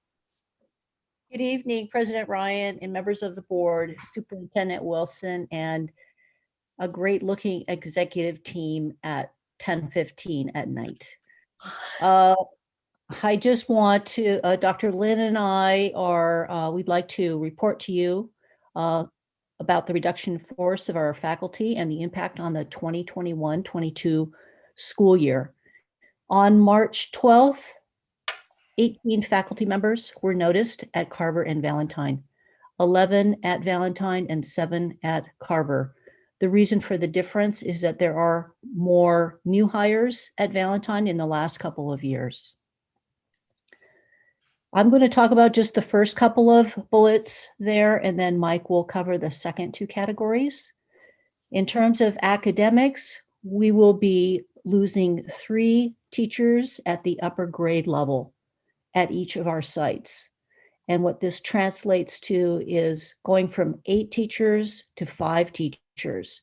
So 2.5 teachers at 4th grade and 2.5 teachers at 5th grade. And based on enrollment projections, we're looking at class sizes of about 40. We are also going to lose 2 physical education positions.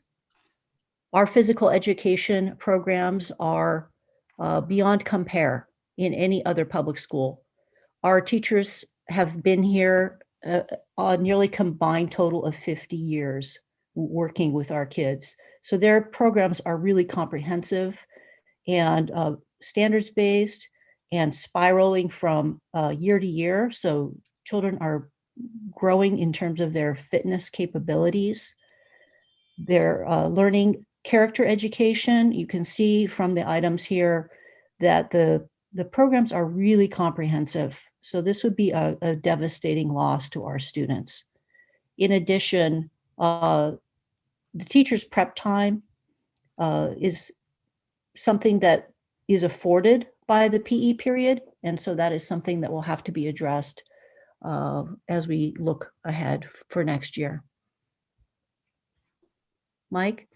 Hey, thank you, President Ryan, Dr. Wilson, and members of the governance team. Valentine and Carver share one certificated music position, and the music position delivers programs such as choir, the winter program, spring program, and weekly lessons for over 1,000 students in all elementary grade levels. The two elementary schools also share a full-time counselor who delivers programs such as social emotional learning and second step lessons. The counselor also conducts mandated threat assessments if there is knowledge of student self-harm. The counselor also coordinates site 504 plans, accommodations, and runs student success teams that implement response to instruction and intervention and positive behavioral interventions and supports. And that is it for me. Thanks.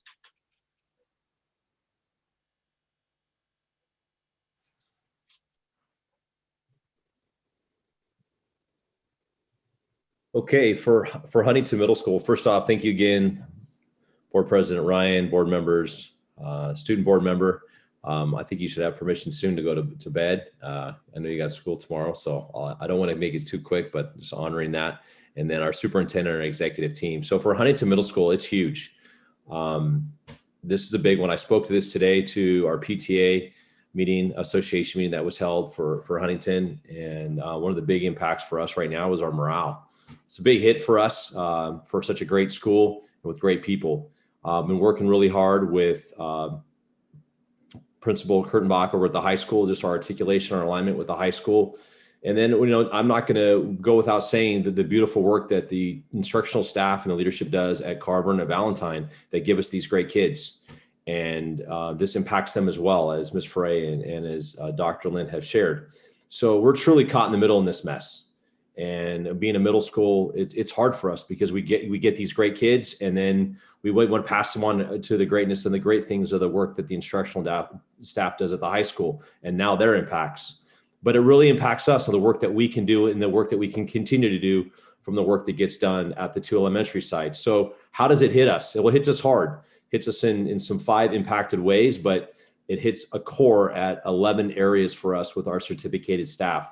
1 in our math department, 1 in our social studies department, 1 in science, a 0.6 in science. That's a science teacher that teaches 3 sections that really helps in the growth of our science department. Our 2 physical education teachers, which are huge for us. Our band teacher, and a 0.6 notice to our choir teacher who teaches our 3 sections at Huntington Middle School. That's a 30% loss in our instructional staff at Huntington. And that's huge for a staff of just close to 40. In the mid 30s, and then you take that hit for us. So also within this cuts, we lose our ELD program and our foreign language department for our Spanish. So there's 5 impacted areas that really come to us is teachers being reduced, and that's huge for us from 8 to 6. With multi-subject teaching credentials in our 6th grade, that's going to hurt us because our numbers are going to go up. And I know we've addressed that before in our last board meetings. Looking now, we're pressing from the mid 40s now to the high 30s to the high 20s to possibly the mid 30s for 6th grade. And I know that's a deciding factor for some of our families, and we don't want it to be. We have a great instructional staff at 6th grade. But at the same time, we also know that does change people's minds, but we want people to looking forward to coming to Huntington Middle School.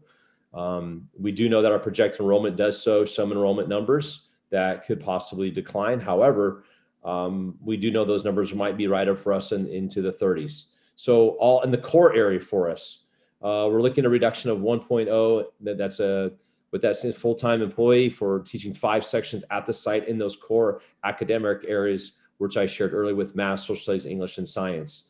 But I think physical education is just much as part of that core for us, and that's going to take a big hit. So if we look at our 7th and 8th grade with possibly 417 students returning, that's 41 students in a class. We're going from 28 to 1 on our average right now to 41. And in a middle school, now you're not just talking about classroom instruction, you're talking about just amazing classroom management that needs to happen. And so we just really need to look at classroom management versus instructional time. We're going to lose some of that instructional time. And as some of our teachers spoke earlier today in the board meeting about the quality of education that our students receive in the city of San Marino, we know that that's going to take a little bit of a ding. I totally believe in the quality of instruction, the quality of teachers that we have in our classrooms that are working with our kids on a daily basis. But here's another step, another thing that we're asking our teachers to do when they come back in the fall. And so I want us to be mindful of that as a community.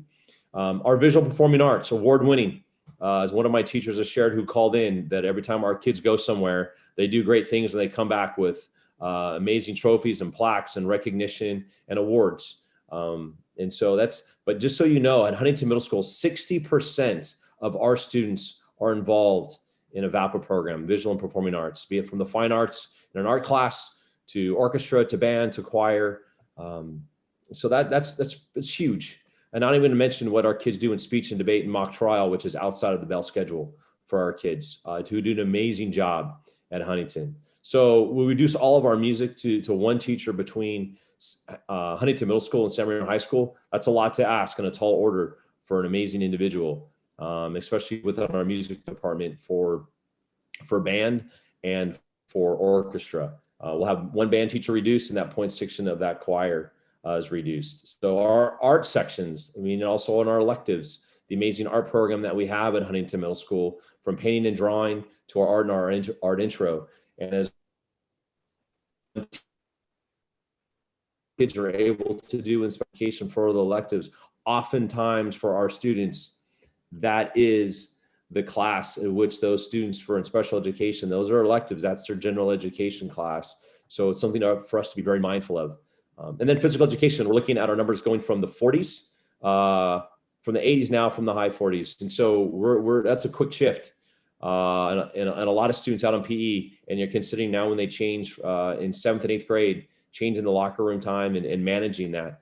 That's again, a big tall order. And so we really need to visit that as well. And then as I touched a bit on our electives, as I alluded to earlier within VAPA, the reductions limit the selections of VAPA programs and other courses that are so robust, including our foreign language. And then within that, we have to remove coding, we have to remove yearbook, and we have to remove Spanish. We can't do it, unfortunately, with the cuts that have come. So that's for Huntington Middle School. May I pause the presentation there? I think it would be wise if we had a motion to extend the meeting 15 minutes. I'll make a motion to extend the meeting for an additional 15 minutes. Second. Thank you, Mr. Barbary. Thank you, Mrs. Chan-Lin. I think you have to do a roll call, don't you, Shelley? Yes. Mrs. Chung? Aye. Mrs. Chan-Lin? Aye. Mr. Chang? Aye. Mr. Barbary? Aye. Mrs. Ryan? Aye. Ms. Fahini Garamella? Aye. Thank you. Motion passes. 15 minutes added. I don't suppose I get all 15, right? I'm just No. kidding. Don't worry. No. I'm gonna be quick, but I don't think I need to explain anything that anyone is reading on the slide right here. It pretty much speaks for itself. I have every confidence, though, that this community is going to do everything that they can to make this a much simpler and easier situation for us. We're very concerned with our class sizes, but more than that, I'm really concerned about the morale of the students and the staff. These are not just teachers. They're people who have become part of our community. The 23 staff, even though they know that it is only going to be 18 creates a lot of fear and apprehension in those who are waiting, but they are banding together. Every single one of them have maintained a positive attitude, are working incredibly hard in their classrooms, and are putting in just as much time and effort as they ever have. They are committed to wanting to stay in San Marino, but there is the fear in my staff of they are beginning to feel that they have to look for positions. So I know that Mr. T, myself, Ms. Foray, and Dr. Lin have all been writing letters of recommendation with very heavy hearts for an amazing staff and a bunch of people who we all want to keep. So we will see increased class sizes. We will see some reduced course offerings. And we will see at least 4 programs fully eliminated.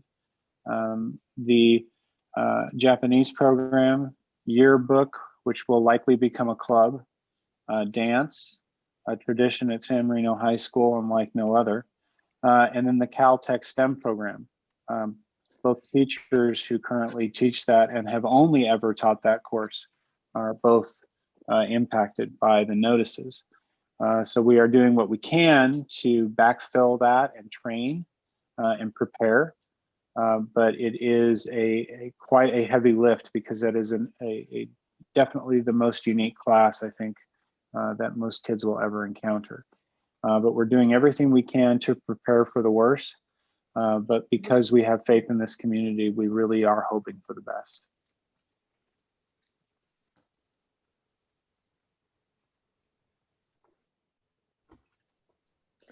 Thank you, Mr. Kurtenbach. Thank you, Mr. Topalian. Thank you, Dr. Richter. Are there any further questions or comment? Thank you, Alana. Thank you, Dr. Lin. Okay. Yeah. Well, my comment is scary, you know, after 20 years, the first time I connect for the Caltech right now, I think it's Lucian. Thank you. All right, with that, no other comments? Board superintendent discussion items? Yeah, I just want to leave everybody with the thought that, you know, that was a sobering report. I think we all just heard, right? I mean, as you listen to your principals, these are the individuals who have to work with their faculty, with their staff to really look at very, very difficult decisions around things that are very important to our community. These are human beings. They are wonderful human beings. It breaks my heart to even think of one of them leaving. And so, you know, as we look ahead, it's time, folks, right? I mean, we've said this before. This is a pivot point in the history of this school district. This is a question of whether you believe there's a correlation between top schools and property values, right? This is a time when we look back through our history and understand the amazing traditions of this school district. I mean, for all my years of growing up in Glendora and working in Arcadia, I always thought of San Marino as this absolute gold standard of what public education should look like. And we can still do that. We can still have that. And we simply have to rally with each other, stop pointing fingers, stop breeding seeds of distrust and discord, and actually pull together as a community and say, we can do this. It's actually quite simple, okay? We just need to turn this around and we'll be back on our feet and we'll be rocking and rolling. And that's the message I want to leave everybody with. Let's get to work together. I'm in 24/7. I'm committed to it. My team is, and we'll make this happen. Okay. Thank you, Dr. Wilson. The board has elected to return to closed session. So I'm going to ask Dr. Choi to get us back to the right session to complete, to do some work. Dr. Choi, What do you want item am I on? direction on that? Should they use the same link as before? Yes, let's go ahead and Under use the closed same link. section, we are returning for 3D. Okay, we'll go ahead and rejoin the same link for the non-public closed portion that we were in earlier today. Can I just say one more thing? Because I said earlier that if we had time, but I think we're out of time, about public comments to reopen. And I encourage anybody who has comments to email the board. And you don't actually, you can even send like a video message, you know, or like an audio message. You don't actually have to type it. So that's it. Good night. Thanks to the public as well. Thank you all for staying so late. Thank you. Thanks.